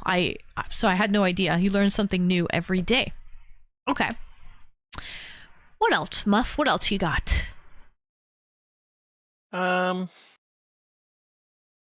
ticked a few off already. I'm not too sure on the new one. So we were talking about night vision goggles before, yeah? Yes. So I always wanted to go on this penguin experience where you go out kind of in the marshes down south, and it's pitch black, and they give you these night vision goggles, and you just wait, and all the penguins march up the shore through the trees, and they're literally like jumping over your feet and things like that. They're on a mission. They're on a mission. Uh-huh. So they're on a mission. You did that, or you want to do that?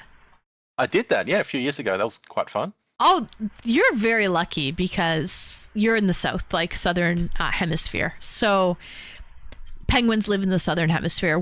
Fun fact, we don't have penguins in the North Pole, in the Arctic. There are no penguins up here. So we don't see penguins. That's something you would see in Australia, Argentina, South Africa, like any sort of southern countries, right, coming up from Antarctica. So yeah, that's really cute that you actually got to experience the March of the Penguins.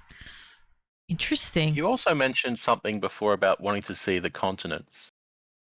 So from Australia or Argentina, you can actually fly over Antarctica. There's actually cruises you can take. There's an Antarctic cruise. I regret this. From Argentina? Yes. Well, there's is it the Falkland Islands? Oh, yes, that's the one. Just off of the coast of Argentina, there is it's an icebreaker ship designed to basically handle all of the icebergs and whatnot. So it's a converted icebreaker ship converted into a cruise ship. Not your typical type of cruise, but it has like really cool, interesting, let's say National Geographic type of lectures that you can go on and things like that. So it's interesting in that way, but don't expect the type of amazing cuisine that you would get on like a Caribbean cruise or on a European cruise or something of that nature. Welcome in, Major Jerkface. But yeah, I actually had Sorry, you go. I had the opportunity to go on this Antarctic cruise. It was a 2-week cruise, very expensive at the time, and this was a while ago. It was $10,000 per person to go, and my friend really wanted to go. It wasn't me, and I was like, "What? I don't like the cold." So, and I was young at the time, and I was like, "Antarctica? No, why would I want to go to Antarctica on a cruise? That sounds horrible." I didn't understand the appeal of it whatsoever. Now I regret that because that was a once in a lifetime experience. I don't know many crazy people that would want to go on an Antarctic cruise, and my friend wanted to go with me and I declined it. We went to Japan instead. Okay. That's a fair trade. Yeah, I chose Japan instead. I chose Asia, but he wanted to go on an Antarctic cruise. Should have went there, I heard but yeah. if you leave from South America, the sea there is very rough. So if you're not good with seasickness, that could be an interesting cruise. Oh, exactly. I don't think it's a pleasure cruise, really. I don't. I think there could be some very, very rough seas. But the route that I saw, because he showed me the whole like itinerary, it was leaving from like the Falkland Islands, just off the coast of like Argentina, and was like a few days at sea before it hit Antarctica.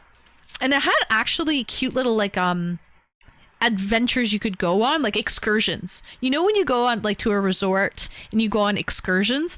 This was a Zodiac boat. You could go on a Zodiac boat and go like iceberg watching and I think they do whale watching too, don't they? They probably do. Yeah, I think they do that in the Alaskan cruises as well. So yeah, I just think the Antarctic one would be a lot harsher, for sure. You would really need to be more prepared, right? Bundled up, it's colder. So, yeah. Fork plus cold equals bad time. I agree. Bad time. There's also a cruise. This is another thing. This is another person, by the way, who was telling me about this cruise. It's the Northwest Passage. So it goes from Greenland all the way past Iceland, down and through Canada, through the Arctic of Canada, through the Northwest Passage, and it lands in like Alberta, northern Alberta. And then there's one that you can take that goes the opposite directions from northern Alberta all the way and then lands in Greenland. That's also very interesting too. That not a lot of people do the Northwest Passage cruise. That'd be pretty cool, and you could end it with seeing the Northern Lights. Which I would love to do. That's kind of on my bucket list. Yeah. I would love to see the Northern Lights. Yep. Which I kind of feel bad because people, when you say you're Canadian, a lot of people assume that you've seen the Northern Lights.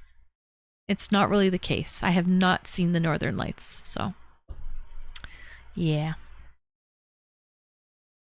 And what's the name of that train that runs across from east to west of Canada? Well, it's probably Via Rail is the train company that does it. And is it the Via Rail? Does anyone know? Via Rail East. Because that was on my list as well. Really? Do you know who has that on their list? Atomic. That's on his list. I don't really know if it has a name. Scenic Via Rail's Adventure Route. The Canadian and the Rocky Mountaineers. The Rocky Mountaineers, yeah. But yeah, the Canadian route travels east to west across Canada, connecting Toronto and Vancouver. Oh, you would need to go further if you want to go past Toronto, because Toronto's sort of just in the middle. If you want to hit like the Maritimes and the East Coast, you would have to go past Toronto. But yeah. We get the Northern Lights here. Spectacular. Bonnie, you're so lucky. You know what? Last year, there was the Northern Lights. I remember Snazzy Buffalo got to see them. You could even see them in like Nebraska. There was this crazy like Northern Light show, but it was cloudy where I was. Unfortunately, I couldn't see any of the Northern Lights, but I know a lot of you got to see them. So they came really, do you remember that? Yeah, you guys remember that, right? They came really, really far south, but I couldn't see it because Toronto was cloudy. I think my sister near Seattle was able to see them. Really? And I know Snazzy Buffalo saw them too. She's in Ohio. And I'm in just across the lake from her, but I couldn't see it. But yeah, Yeah, I wish I got to see the Northern Lights though. Pretty awesome. Okay, and so that was adventures. We talked about and what was the last one? Experiences or Yeah, I think it was experiences. So mostly like when I'm doing the traveling, I don't like to do the touristy things too much. I like to do what the locals would do, eat the same food that they would eat, stay away from the touristy areas. So, Yep. I agree.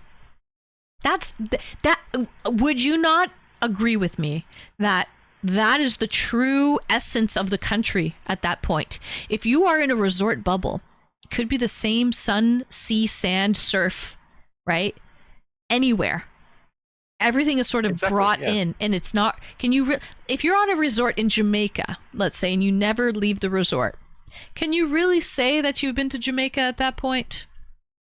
Because you haven't left the resort. Yeah, so you haven't really had the true essence of like Jamaican culture or anything, because everything's imported. You're listening to Western music, you're eating Western food, you're drinking Western cocktails, like everything is imported. So I've never colored my hair black. No, can't say that I have. I think my sister in Seattle saw them. Yeah. Okay, so continue with that thought. Cheers. So back to the experiences and traveling. In Vietnam, riding a motorcycle. So it's not exactly legal for Australians, English or Canadians with the international license. They don't recognise it there. But I'd like to somehow work that out. I did it in Thailand. I don't know if it was legal, but I did it. You've got to be careful. Because you survived. Barely. Barely. I've done it in Indonesia before. I survived that, so. Yeah. Okay, so one of the bikes that I was riding, it was a clutch, like manual transmission. But the way this goes, normally here, like with the clutch, you can go like first, second, third, and it will stop like once you go high enough. This didn't. This went back to 1. Oh, that's crazy. So you so it downshifted. Yeah, so I downshifted. I launched forward. I almost fell over the bike. Like it was a sequent. I don't know. What do you call that? It was a no bueno, is what it was. No bueno. Thank goodness I was not hurt, but I was very startled. And then I said, then Anne made that executive decision. Said, I want to go home now. Time to go home. You know when you have like an experience and you're just like, that's it, I'm cooked, like I'm ready to go home. I'm done. My life flashed before my face at this point, and I just want to go home now. I'm just like, that's it, I've had enough, I'm ready to go to sleep now, like take me home, let's go, I'm out of here. Yeah, but thank goodness there were no ends harmed, okay, in the downshifting of that motorcycle.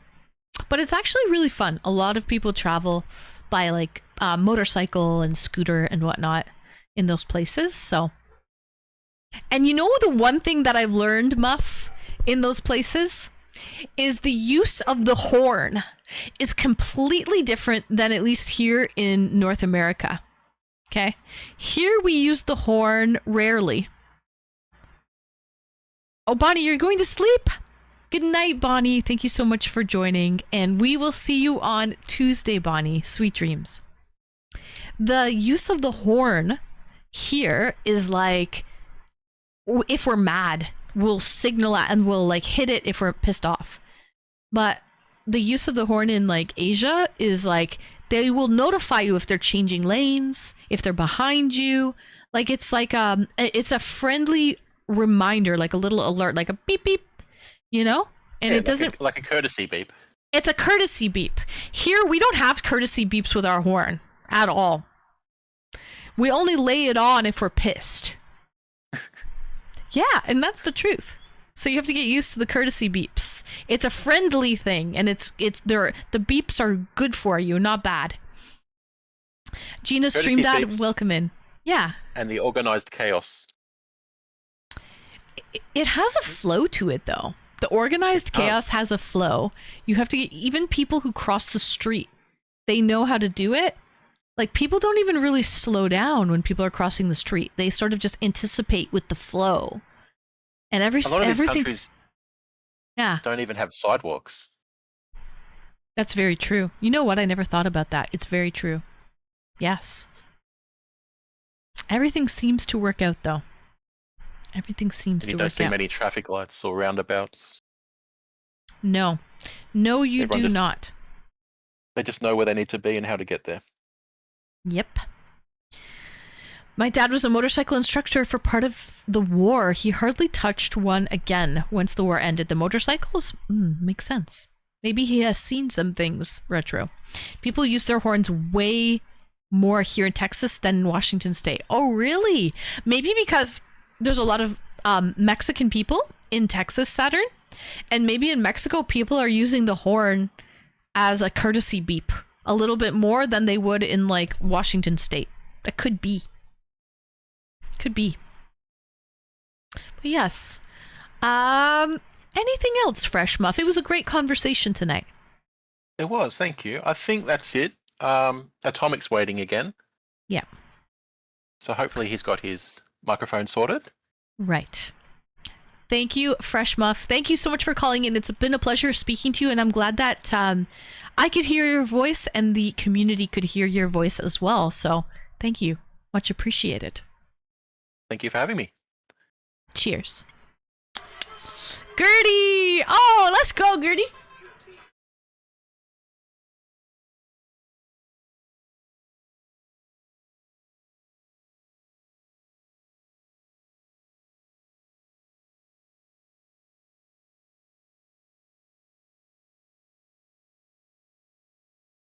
Gertie with the 10. Thank you. Best chicken dance on Twitch. I swear. So, let that chicken pride fly. Hey, Gertie! It doesn't even matter who you are, because everybody's friends at the tiki bar. Cheers. Gertie, thank you so much. Merci beaucoup.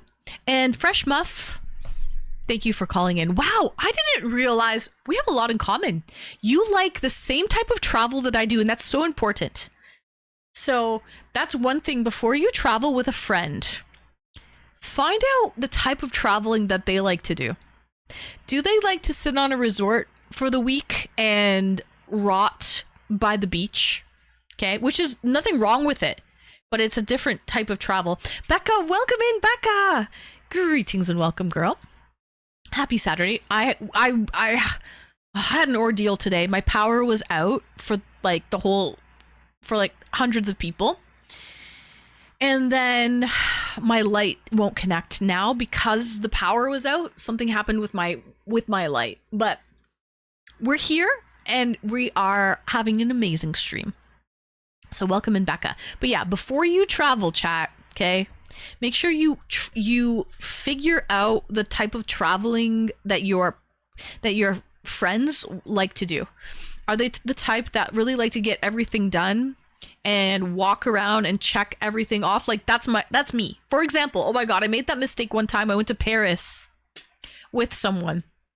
That was my wife until I took her to Mexico. Now she's seen the light. Really? Oh, I have not seen the light. And I've been to the Dominican. I went crazy on about day 3, by the way, in a resort bubble. I could take it for about 3 days. After 3 days, I started going stir crazy. Yeah, that's about all I can handle of a resort. I can do like a 3-day thing. But yeah, all I remember is I went to Paris one year with someone who likes to like take their time. Doesn't really matter about the destination. It's about enjoying the ride, and they might hit one site one day and then rest in the hotel another day, and you know, and then there's little Anne. And I was like, okay, I need to go here to see Napoleon's tomb. And then I need to go here to the Louvre. And then I need to go here. And I went to the gardens. And then I went to, I I hit like the Eiffel Tower, and then I hit it all. Like I think I went to like 5 attractions in one day. Like I was just going check, check, check, check, and I really didn't take the time to savor it. I will admit that. Okay, full disclosure, I will admit I didn't really savor it. It's like once I hit one thing, I maybe like took a couple pictures, waited 5 minutes, took a breath, and took it all in, and then left and went for the next place. So I did not savor the moments because I had so many things to do, especially in Paris, because there's a lot to do in Paris. There's a lot to cover. So yeah, find out the type of traveler you are. Make sure you're compatible with that person. First time chatter, welcome in. I love you, my queen. Ooh, I like it when you call me queen, urologist. Where are you from, first time chatter? Welcome in. Happy Saturday to you. So they're doing well. We went exploring. All the smells outside. It's a new place. And now they're resting in the living room. They traveled well for the first long trip, and not too much hair is in the car. So it is good. Good to know, Becca. Yeah, you know what I found when I brought Viva and Vegas to my new place? Especially Viva. She wanted to walk around the perimeter of like my new place and sort of like get her bearings. She wanted to go as far as she could in every direction, just to be like, okay, where the heck am I? I felt like Viva did that. Vegas didn't really care, but Viva really cared about like checking out her surroundings. A security check, maybe that's what it was. She really insisted on taking me around as far as she could go in every direction. So I covered it in blankets. Smart. Very smart. So we do have Atomic. He's been waiting. He's going to continue to tell us some of the things on his wish list. You'd burn out trying to do that at Disney World, Anne? Too much to see and do. See, I've never been to Disney. I didn't burn out when I went to Paris, though. I did not burn out. I did it all. I went to Laura D. I got the macarons. Then I went to I'm telling you, I went to the Opera House. I went to Napoleon's tomb. I went to, what's those gardens called? The gardens in Paris. They're big gardens, whatever they're called. I did that all in like one day. One day on foot. It was crazy. Oh, by the way, my friend stayed in the hotel the whole day. Stayed in the hotel, didn't leave the hotel. I did it all, man. I came back, like, check, check, check, check. They stayed in the hotel. So, you have to be careful with that. Wait, one day? Yeah, I hit, like, 4 or 5 really famous attractions in one day. Crazy. I know. I'm telling you. That's why I didn't have a lot of time to breathe. I didn't really stop. The Eiffel Tower and the Louvre were different days, but yeah.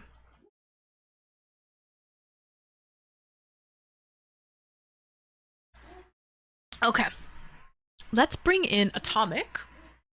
Hopefully he has his mic sorted. I can't wait to hear. I just fueled on coffee and baguettes. Oh, I mean, come on, the baguettes and the coffee are unbelievable. And if you smoked cigarettes, you probably would do that too, Gertie. Very French culture. They fuel up on wine, cigarettes, coffee, baguettes. That's about all you need in a well-balanced Parisian diet. Oh, but the one thing, hi Polydactyl, welcome in. The one thing that I did notice, I went venturing a little too far one day in Paris. And they have districts, right? They have districts. So like there's the really like the 1, 2, 3 districts, like the really touristy ones are great. But once you start to get outside of those districts, they get a little dodgy. Once you get into like the 7th district, it changes. It changes. It's not really tourists much anymore. It gets a little dodgy. You see a lot of shawarma places and like it's not the same Paris that you see in like the prime districts in the very center. Hi, first time chatter. Welcome in, Nebesco. Shawarma. There was a lot of shawarma places in those like outer districts in like the 7th, 8th district. That's what's ringing a bell. I'm having flashbacks of shawarma. So yeah. All right. Nabisco. Isn't that a cookie company? Nabisco? Don't they make cookies? Which I love Nabisco cookies. Yes! Nabisco, that's a W name. W name, welcome in. All right. For France, it best to stick to the south of France, which I've been to twice because I loved it so much. Yeah, the French Riviera is amazing, and there is no getting lost off the beaten path there. Like, it's all amazing. Doesn't matter where you go. In Paris, though, there are dodgy districts, and once you start to get into like the 7th and 8th district, it gets a little dodgy. It's no more Eiffel Tower for you. You don't see a mime on the side of the road. There's none of that. Anyway, okay. Oh, the spelling's a little bit different. Thank you for checking, Saturn. My friend and I accidentally stayed in a high prostitution area in Paris, and the innkeeper told us to not sleep directly on the bed. The innkeeper told you to do that? To put the sleeping bag on the mattress. That's crazy that the innkeeper didn't even trust the cleanliness of the bedding, and they're the one that works there. That's very dodgy. That's like the 7th and 8th district that I'm thinking of, Gertie. My favorite place was a beach near Nice called Villefranche by the sea. I've been there. I shit you not. Polydactyl. It's the littlest little town. So you can take the bus. Yeah, they're topless beaches. It's Europe. Okay, I've been there. I swear to God, I have. You can take the bus all the way from Saint-Tropez, really, or from Cannes, all the way along the coast. It will bring you all the way to Monaco. And it stops at these little tiny villages. You can just get off. It's amazing. That is by far the best, most scenic bus trip on public transit. It's just public transit. You pay like €2 to get on. Best public transit trip I've ever taken in my life. Polydactyl, you will know what I'm talking about. You will know exactly what I'm talking about if you've taken the public transit along the coast. Enough said. Any pictures? I have pictures. You'd give me a second. I actually do. It's a beautiful place. The reason why I went there in particular is the person I was traveling with, he went to international school in the south of France. Oh, I'm in the wrong account. He went to international school in the south of France, and he ranted and raved about that little town because that's where his school was. And he loved it and he wanted to go back, so I went with him, and it was so peaceful. Beautiful, calm water, like topless beaches, which is very French. Absolutely beautiful. Awesome person to go to because they knew the area too. So he had been there before. Okay, we're going way back, baby. We're going way back, Jack. None I can show on stream. Oh yeah, I have one for you. Give me a sec. Here I am in Newfoundland with the glaciers. We're going back, baby. We're going back, Jack. Oh, baby. Here we are. Here we are.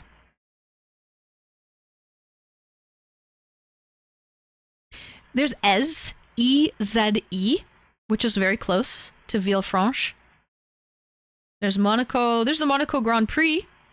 Hey, baby. Did I ever tell you about the time, chat? I don't think I did. That I saw the Formula 1 Grand Prix on a balcony. That was pretty amazing. Or the time I went to the Cannes Film Festival and I saw like this like these movies on the beach. Okay. We're showing my adventures here. Hi, first time chatter, welcome in. Johnny be good. I could picture Anne on the super yacht on the F1. I wasn't in the yacht, I was on a balcony. But the yachts were in the marina right there, right across. There was a gold one, I shit you not. Fresh Muff. Ninja Turtle, thanks for the follow. Teenage Mutant Ninja Turtle. Turtle in the half shell. Turtle power. There was a gold yacht. Gold. Yellow. Like super bright yellow. And then all of the people on the balcony party, they were laughing at it and they said, new money. They were laughing at it and they're like, must be Russian. That's what they said. I swear to God. Must be Russian, they said. Seriously. Yeah, but that's like old money talking shit. You know what I'm saying? Okay. So, do you remember there's a museum in Villefranche, Sur Mer? There's like this museum there. Like this. Okay. Man. There's an art gallery. It's not a museum, it's an art gallery. Okay. Let me see. Where's that really good picture I had with the little kid? Oh. It's my Twitter picture. So...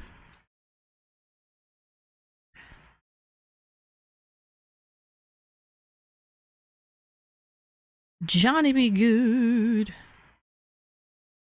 It's beautiful. It's absolutely paradise. Let me just take a couple pictures. They had this art gallery there. It's like a half indoor, half outdoor art gallery.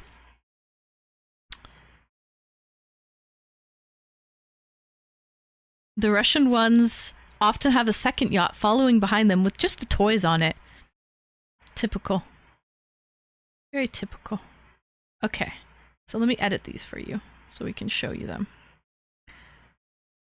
There's a lot to show of my trips. Okay, so I'm the type of person that, like, I'll meet people along the way on my trips, and it's the best. Because you never know, like, when you put yourself in a situation like that, who you're going to meet or where you're going to fall, right? How you're going to end up. And it's kind of interesting. And when you're a solo traveler, a solo female traveler, people, I think you have more opportunities, right? People are more inclined to sort of bring you into their balcony parties at the Formula One Grand Prix. You know what I mean? It's like, yeah, you can join me. You're one pretty girl. Come on in. You know, so those opportunities definitely are a little more heightened for you. I only went to the beach. The museums, it was an art gallery. Went to the museum. Oh, I went to a couple museums when I was there. Okay. So here's one of this is from Villefranche. It's like this outdoor gallery garden. So there's like the gardens. There's that huge anchor that you see right there. There's that gallery from Villefranche. Half indoor, half outdoor. And then here's oh, I gotta crop that. Hold on.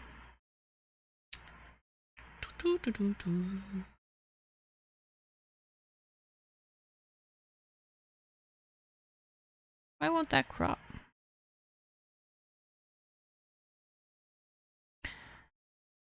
Okay.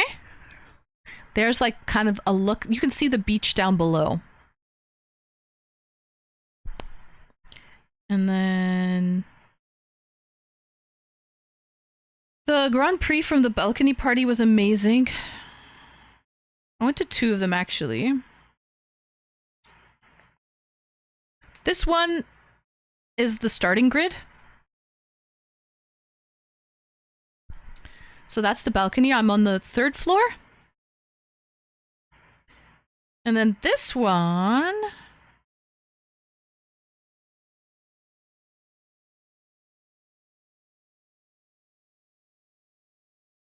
That coastal shot looks something like out of James Bond movie. Oh my god, the French Riviera is amazing.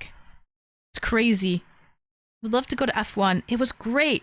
And then here is this was free to everybody, by the way. So if you ever go to the Cannes Film Festival, they have stuff like this set up. This is on the beach. These are beach chairs, like director's chairs, but they're on the beach with a huge projector and speakers. You hear the waves rolling in. You have sand beneath your feet. And you watch a movie. It's not a movie that's new, like not one that is being shown at the film festival. It's an old movie usually. But it's great for just like everybody to be able to enjoy it. So we watched an old movie. It was, I don't even remember what movie it was. But it was old. It was like a 1960s film. And then here's from that balcony party. And they served, of course, I don't know if you can tell, it's kind of overexposed. You can see the yachts on the other side of the harbor right there. You can see the yachts right there. But they served gelato and all of that good stuff. They had champagne and you know what I mean. But yeah, the harbor is right on the other side. And this is a beautiful photo. I loved taking this photo. This is the same balcony, but I'm taking it with my champagne, and so this is through a champagne filter or a champagne lens. But I think that's so cool. And then you can see, okay, let me turn it a little brighter. On this, you can see the banners of the companies that put up their banners for the races, right? Because they're advertising the banners and stuff. So it was insane. Like, that's a once in a lifetime. And it was free. I got invited by the owner of the apartment, of the condo. All right. And then if you really want to see, if you don't believe that it really was me, I'll show you a little Anne. The little Anne that could. Here I am. And then again, there's the banner and all of the people on the balcony that are enjoying the races for the Formula One. So it was really, really cool. Very cool indeed. And then I do have that picture of the beach polydactyl, but I don't have it in my phone. It's my Twitter. It's my personal Twitter banner. So I can find that for you, but it's really cute. It's this blonde little kid who has blonde little ringlets, and he has this nautical shirt, this nautical collar shirt on. It's a blue and white striped, horizontal striped nautical collar shirt, and he's not wearing any pants. He looks like the copper tone kid, basically. He looks like the copper tone kid, and he's all you can see is a toddler. He has his bare little bum. Yeah, you can just see his bare little bum, the little peach cheeks, with this cute little nautical collar shirt that he's wearing. And he's at the beach and he's throwing up like water or something. His hands are up in the air. And it's a really cute photo. Actually, let me see if I can find it. So that's the picture of the beach that I'm thinking of. We had F1 out here and it didn't go that well. 12th level? What do you mean out here? Where is out here? Exactly. Where is out here? Oh my god, here's the photo. Haha! Okay, this is a banner because it's for Twitter, but so you can't really see the little boy's naked bum, but I promise you he's naked. Probably don't want to show that on Twitch anyways. There it is. There's the beach. Does this look familiar, Polydactyl?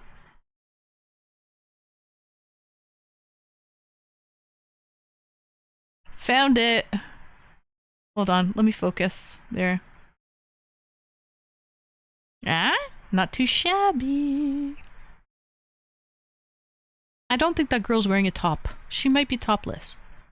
But we can't tell. She has her back towards us. So yeah, it's cute. That's beautiful waters, gorgeous. Anyways, yeah, F1 was really loud. Every time the cars would then you felt the vibrations. It would rumble, Saturn. It would rumble. A lot of people wore ear protection. So the best kind of top, absolutely. Very familiar, but when I was there, it was crowded. Oh, got you. So it was awesome. It was a great experience, man. So good. All right, I digress. Sorry, you got me with the French Riviera there. You got me, partner. All right. They rev so high, like 13,000 RPM, but I thought it would be more high pitch. No, it's not that high pitch. No. It's loud, really loud. When they go by you, a lot of the time people are like, whoa, and they'll grab their ears. But you feel the vibrations and the rumble of it. But that was fun. You took a little trip down some of my photos. I have a lot of photos. I could show you albums upon albums. I have them. We could do that one day. We can definitely I'll do a little show and tell of my French Riviera trip. It was great. I went back to fun. Listen, I'll explain. The guy who invited me on the balcony party is this wealthy guy from Monaco who owned an Airbnb. He owned multiple homes in Monaco. I rented one Airbnb from him, the one where you could see the starting grid on the second floor balcony. I was there for the weekend, for the preliminary races. He actually had to make me leave because there was some African like diplomat that actually booked that Airbnb for the day of the races, so I had to leave. He felt bad for asking me to leave because this African diplomat was coming in to stay in the space. So then he said, but I want to personally invite you to my party. We're having a balcony party. It's going to be catered and it's an even better view. So I'll personally invite you there, which he did. And I made friends with him because of that. He even drove me to the airport to send me off on my way when it was time to go. Like, he did not have to do that at all. Like, he went above and beyond, right? Very, very nice guy. And he was engaged at the time. Okay, he was engaged. And he ended up getting married. And it just so happened that I was in the south of France around the time he was married. I just missed his wedding by like a week. Okay, no strings attached. No, I missed his wedding by about a week, maybe less than that, like 5 days or something. So when I came back to the south of France in Nice, I took him and his wife out to dinner and I paid for it as their wedding present. Okay, I insisted on paying for it as their wedding present. And they were so flattered and touched that I would cover the bill for them as their wedding gift. They took it, right? They even gave me a bomboniera, a party favor. They gave me their wedding party favor. So they had leftovers, I guess, from their wedding, and they brought one for me. It was marshmallows, by the way. They were different flavored marshmallows, like 4 different flavors. One was green, one was yellow, one was pink, and one was white. Like different flavored marshmallows, and that's what they were. But besides that, yeah, I made friends with him. He was a super nice guy. I'm still friends with him to this day. We don't really talk much, but yeah, he's happily married, 2 kids, great life. He was so interested to talk to me because I was like a breath of fresh air. He's used to such like people who are fake and into money and the whole pomp of living in Monaco. Okay, that he wanted to just talk to a normal person with good energy and good intentions and just a sweet, that he was dying to just talk to me, and I was a breath of fresh air for him, basically. I was 21. I was 20. I was 20 at the time, okay?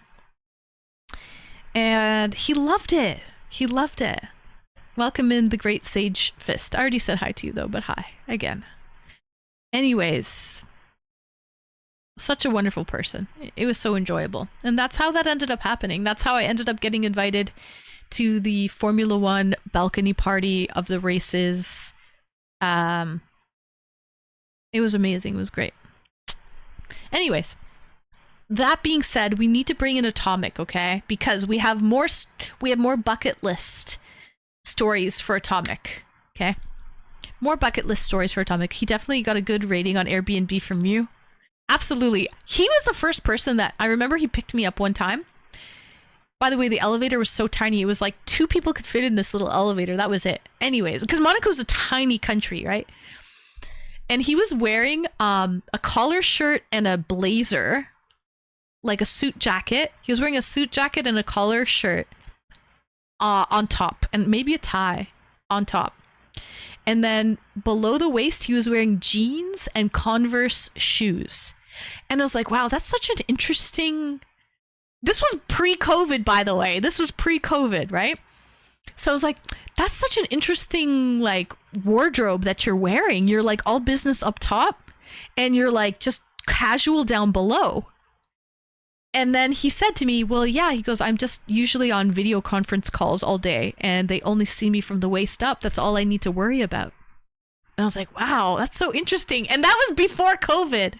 So for me, that was like such a trip. But then COVID happened and everyone did that, right? People were wearing their pajamas and they were business up top. But like this was pre-COVID. That was the first time I had ever seen someone wearing like jeans and Converse shoes and then like a collar shirt and like a fancy blazer on top. And it was like such a weird wardrobe selection. And they kiss 3 times. They go left, right, left. They kiss 3 times, not just twice. On the cheek. On the cheek. It's 3 times. Anyways. You have so many cool lived experiences. Oh man, I love my going down a little trip down memory lane. I hope it doesn't bore you guys. I really don't. I hope it doesn't bore you because it might get a little boring, but it's fun for me to relive that. I'm curious about what's on your bucket list. All right, Swan. I want to join the Mile High Club. Okay, that's 1. 2, I already mentioned, I want to hit the most northern part of Canada. I've already hit the most southern, eastern, and western. I want to hit all the continents. I've been to North America, South America. I've been to Europe. So I've hit 3. I need to hit Africa, Australia, and Antarctica if possible. I'd be content with Australia and Africa. But I would like to hit Antarctica too, if possible. So I want to hit all 6 continents, if you're counting Australia. I would love to go to Nepal. Like, I want to see the Himalayan mountains in particular. Doesn't matter if it's coming through Tibet or going through Nepal, but the Himalayan mountains. I would love to climb up to like base camp or do some other mountain ranges around there like Annapurna. Yeah, but yeah, I want to go climbing in the Himalaya mountains, but I don't necessarily want to wear oxygen and I don't want all of that with it. I just want to actually go for hiking, you know, wear a light coat, you know, have my Nalgene water bottle with me with some snacks and trail mix and just have it like that. You know what I mean? Of course, I'll wear hiking boots. I'll have my Swiss Army knife on me, maybe a medical kit just in case. But I don't want to have to go like fully decked up with tanks of oxygen, and I don't want to get to that extreme. But I want to do some hiking in the Himalayan mountains. That being said as well, that's the most highest elevation in the world. I want to go to the lowest elevation in the world, the Maldives. So I want to go to the Maldives and I want to go to the Himalayas. I want to go to both extremes. I think I'm a person of extremes. I've learned that. Hey, I'm learning that about myself. I am a person of extremes. I want to hit all 4 corners. I want to hit all continents. I want to hit highest point, lowest point. I want to do like extremes. Date a Libra? Possibly date a Libra. Bucket list to the fullest, yeah. I already went bungee jumping. I probably wouldn't want to do that again. But Mile High Club, yes. And that's pretty well it. That's all I can think about for my bucket list. Okay. Nice. You could cross off the Mile High Club on your way to one of those. Yeah, it's risky business though. I don't want to get caught. And I don't think flying private, if I was in a private jet where there's nobody on the plane, that doesn't count. That doesn't count. No, I need to do it sneaky. I need to do it when you're like in a public plane, maybe first class. I've thought about this. First class. It's probably got to be first class. And then, or like business class. And you can probably easily do it in business class. But like, I don't think a private jet counts. It's not the same. There's no risk to it. I want that risk factor. So, like a quickie in the air, yes. But you have to sneak into the washroom to do it in front of people. So, Mile High Club, but in space would be interesting. I thought about that, Fresh Muff. That's why I was like, I wonder if people are fucking on the ISS. Because, you know, there's different countries that go, right? There's Russia, US, China, all of these different huge nations that are on the ISS. They might be doing it. They might be doing it there. Singapore Airlines. I want the Airbus, one of those double deckers. You know it, Fresh Muff. One of those. Exactly. One of those. Or Qatar Airways that have those crazy airplanes like that. Commercial flight or it doesn't count? Yes, exactly. It doesn't count unless it's commercial flight. The suites have a double bed. Exactly. That's what I want to do. But then everyone really knows what you're doing in there. Yeah, they do. As long as I don't get reported and I don't get a ticket. That's fine with me, Gertie. That's fine. I don't want to get a ticket. And I understand it might only be a few seconds. Might only be a minute to spare. I'm not expecting it to be a marathon. Okay? There's that as well.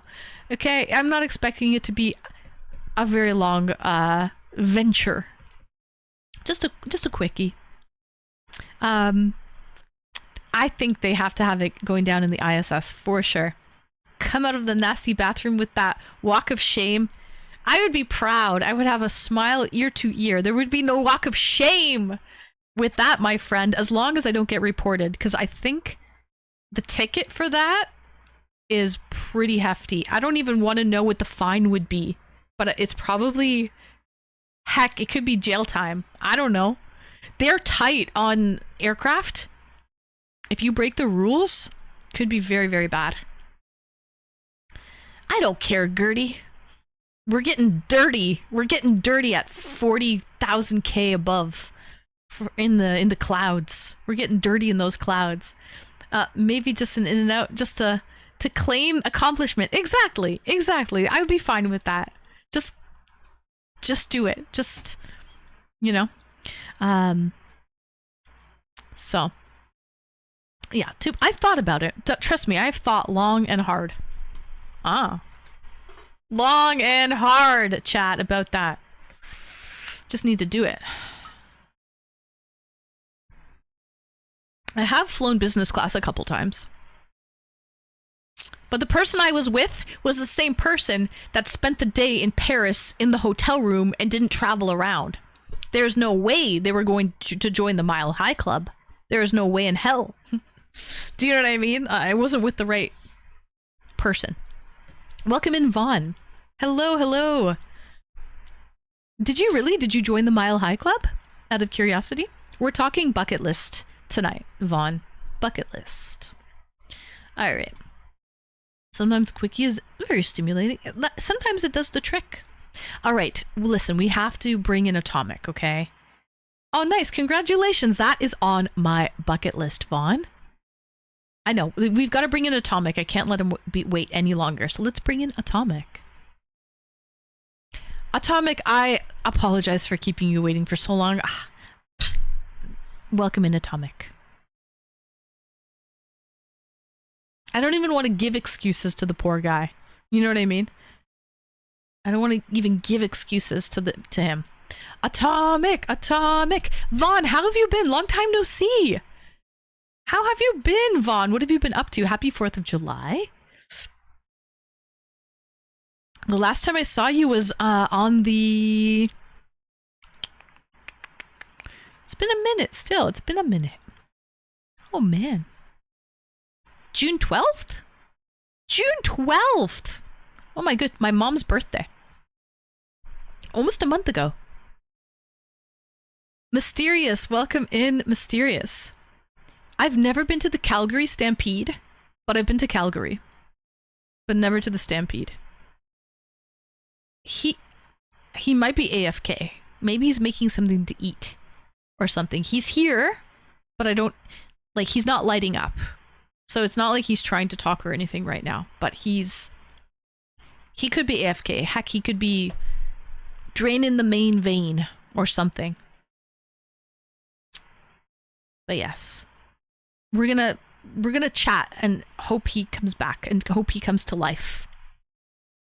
He could be having a snacky snack. It's been about a month, Vaughn. How have you been? What have you been up to? So, dropping the kids off at the pool. Oh my gosh, I haven't said that in a long time, Muff. Dropping the kids off at the pool. I've been up north camping. I've been to Maine fishing, and then I've been sick for a week. Being sick in the summer absolutely sucks. I'm glad you're feeling better, Vaughn. Hope you had an amazing fishing trip and camping trip. You've really been utilizing summer to the fullest, Vaughn. I was invited to go camping this year, full disclosure, and I think I'm going to decline it though.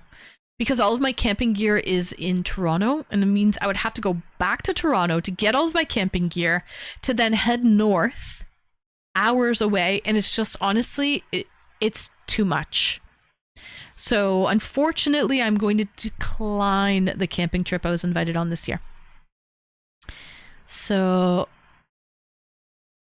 Infected pool? What the heck? So, what did you catch from an infected pool out of curiosity? Planter's wart? I reckon you'll be able to rock a good cowgirl fit at the Stampede.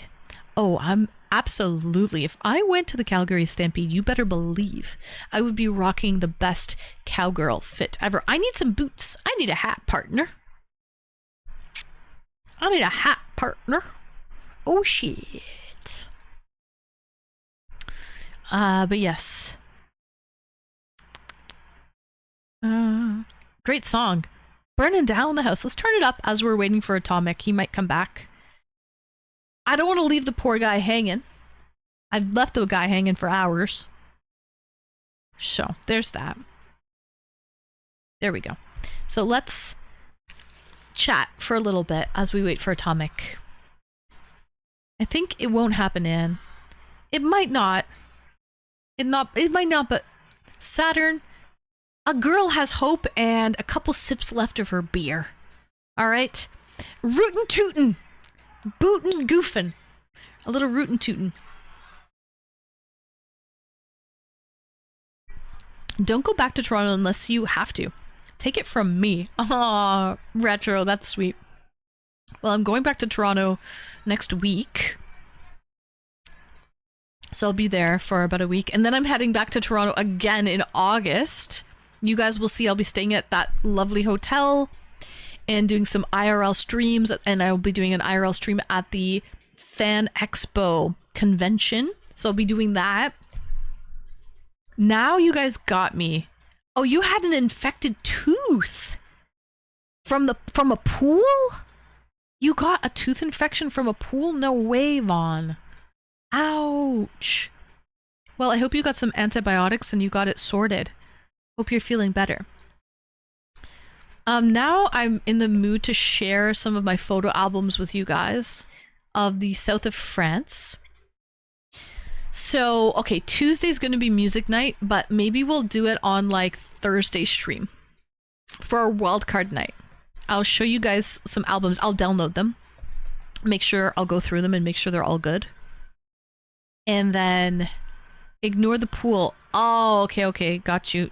Ignore the pool. Ignore the pool. Okay, Swan, that's what I'll do. I'll show you guys some of my...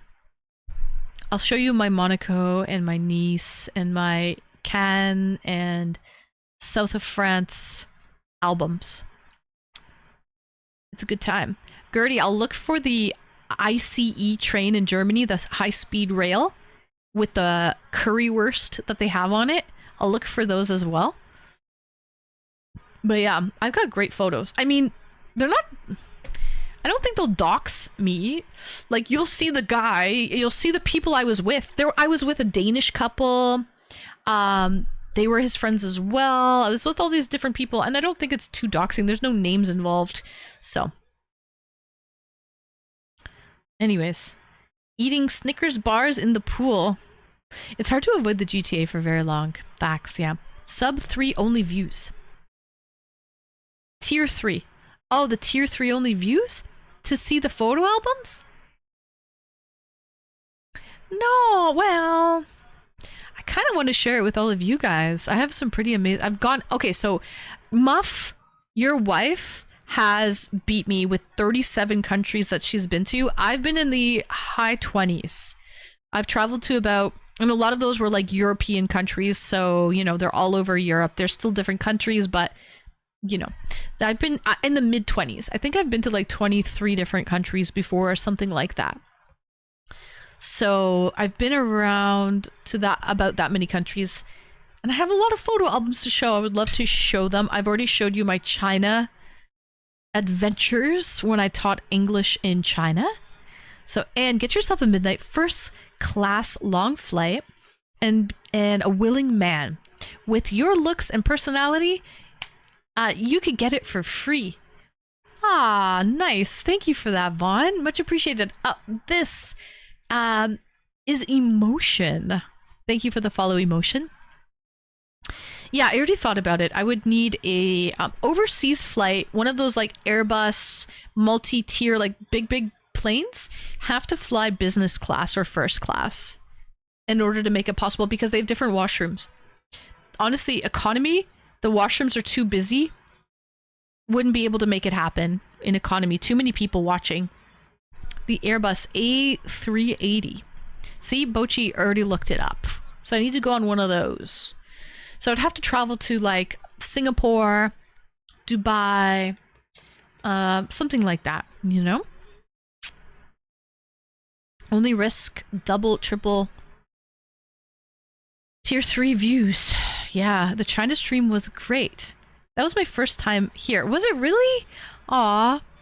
And you mentioned you want to go to China, and I showed you a little bit of China. So definitely not your stereotypical... Mainland China is not comfortable all the time. You see weird things. So... Y'all are so well traveled. You've crossed so much off the bucket list. I like hearing and seeing your experiences. Thank you, Swan, but I have so many more experiences I want to do. I have so many more places that I want to go. So, I'll have to make it possible. What about one of them first class suites like in Emirates? As long as you share the washroom. I wouldn't want to fly like private, or one of those first class that have their own washrooms. Then that defeats the purpose. But like, if you're sharing a washroom with maybe a dozen people, that's possible. But like, if you're in your own washroom or flying private, then there's no risk to it. No one's going to see you or have any problem with it. It's about the risk. We are flying the A380 business back from Vietnam in November, but not a suite, unfortunately. Still, okay, first class or business class, Muff, is leaps and bounds from economy. Wow, you get real silverware. Okay, they give you appetizers, they give you champagne, they give you a warm towel, they give you like it's unbelievable. You get slippers and a blanket and mints. They give you a little bag. You get a little toothbrush with dental floss and mints, and I'm telling you, it's something very different than economy.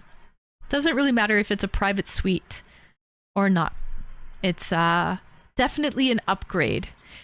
Muff, may I ask, did you use like traveler's points? I feel like upgrading to business class is where your traveler's points, if you guys have an Avion or an Aeroplan card or any of those traveler credit cards, that's where your points should go. Okay, go to upgrading your flight. So, we never used the washroom. She came over to my night to my night enclosed seat. Oh, that's pretty awesome, Vaughn. That's even better. You didn't even go to the washroom. That is absolutely epic. So, steak, shrimp, lobster. Yep.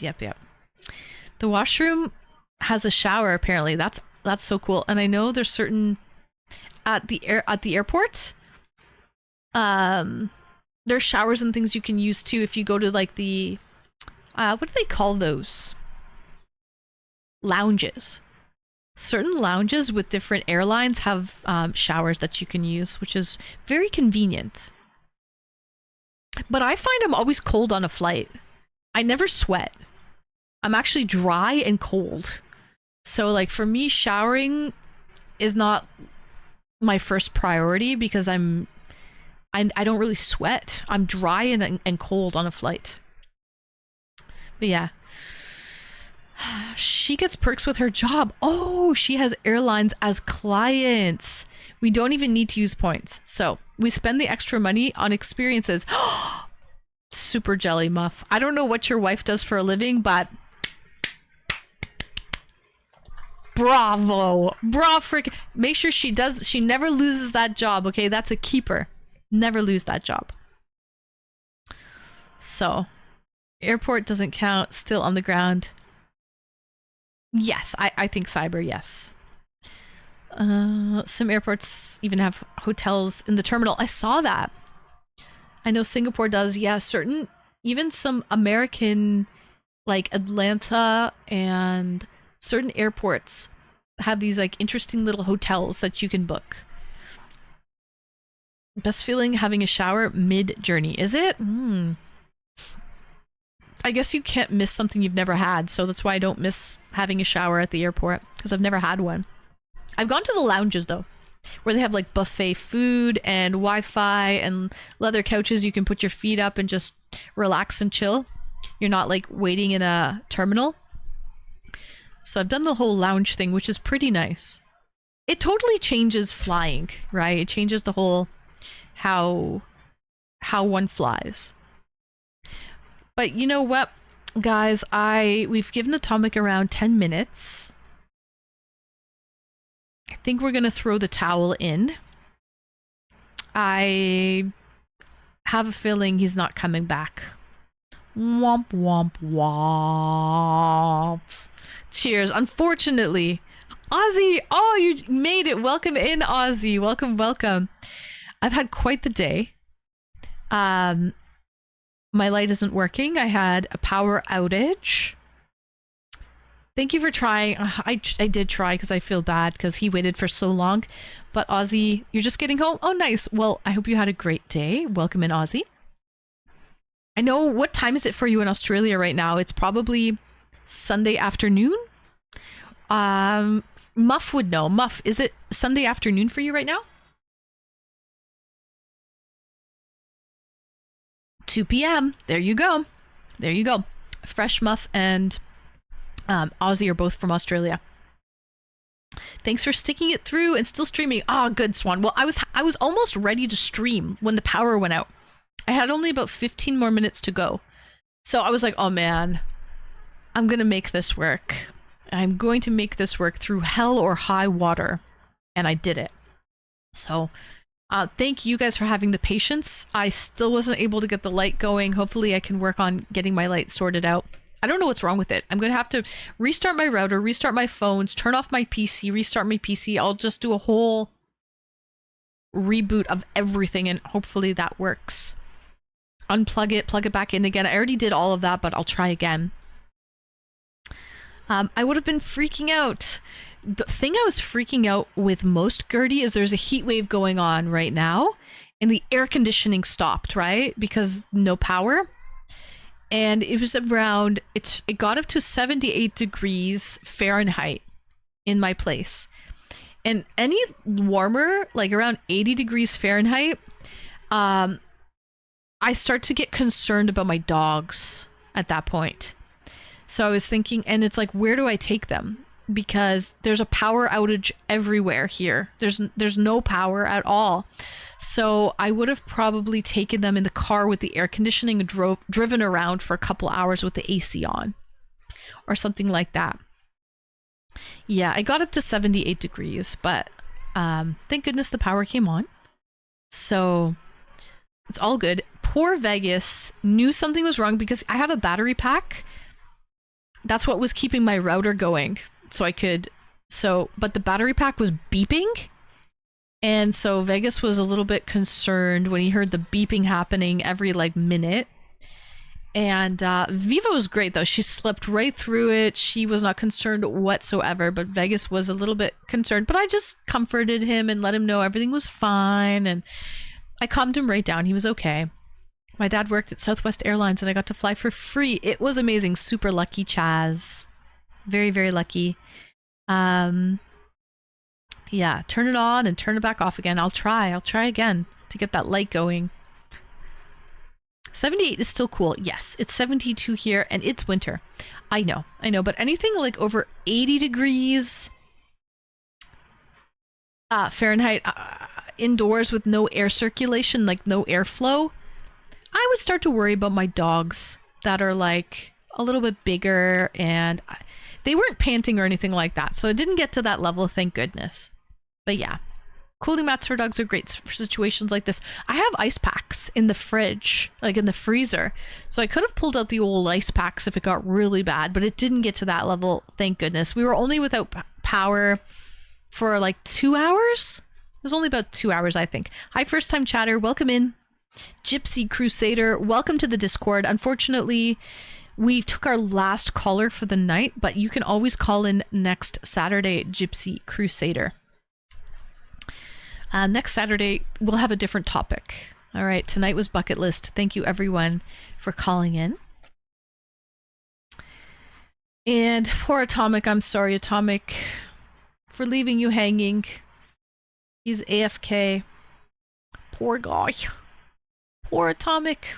But he did tell us a lot on his bucket list, so it's all good. It was a great topic. Thank you. Wait a minute, whose idea was this? Retro, was this your idea? I forget whose idea this was. I think it might have been Retro. Bucket list? It was somebody, one of my mods, I think. It was Retro. Retro, thank you so much for suggesting this topic. It was a wonderful topic. Much appreciated, guys. Thank you for sticking with me through the power outage and no light and all of that stuff. It was fun. So, GG, whoever it was. Thank you for all of my callers who called in. Fresh Muff, Atomic, Brayden. Thank you everyone for calling in. W Stream. I hope everyone enjoys the rest of their weekend. I'll be back. I'm going to take my 2 days off and I'll be back on Tuesday, 8:30 Eastern for some free song requests. My second favorite F word, as well as paint night. All right, before we go, let's do a little bit of this. 1, 2, buckle my shoe. Thank you so much. We had a decent amount of follows today. We checked all of the boxes. We got some tips, we've got subs, we've got bits. It was a W night. So thank you, everyone. Thanks for the follows, everybody, and the subs. We had a lot of tier 3 subs as well, and we're doing great for the PP points. This month, we're currently sitting at 65 out of 300 Partner Plus points. So W for that. Thank you, everyone. If you've subbed to tier 3, much appreciated. Guys, go check out that video I posted, Mark Wiens, about the Maldives and this snake mackerel. There's that link for you if you want to check it out again. Really, really interesting stuff. And I hope everyone enjoys the rest of their weekend, and I'll see you on Tuesday. Good night, One Prong. Good night, Cyber. Good night, Aussie. Good night, Becca. Good. Give the puppers a kiss for me. Good night, Swan. Good night, Muff. Good night, Gertie. Good night, Retro. Good night, Saturn. And who else do we have? Aussie. Good night, Aussie. Gypsy Crusader. Good night. Good night, Big Tom. And Cyber Detective. Good night, Chaz. And Vaughn. Good night, Vaughn. Glad your tooth is feeling better. Good night, Swan. I think I said good night, Swan already. Good night, Bochi. Good night, sun. Good night, moon. Good night, stars. Love you all. Enjoy the rest of your weekend. I'll see you Tuesday. Bye.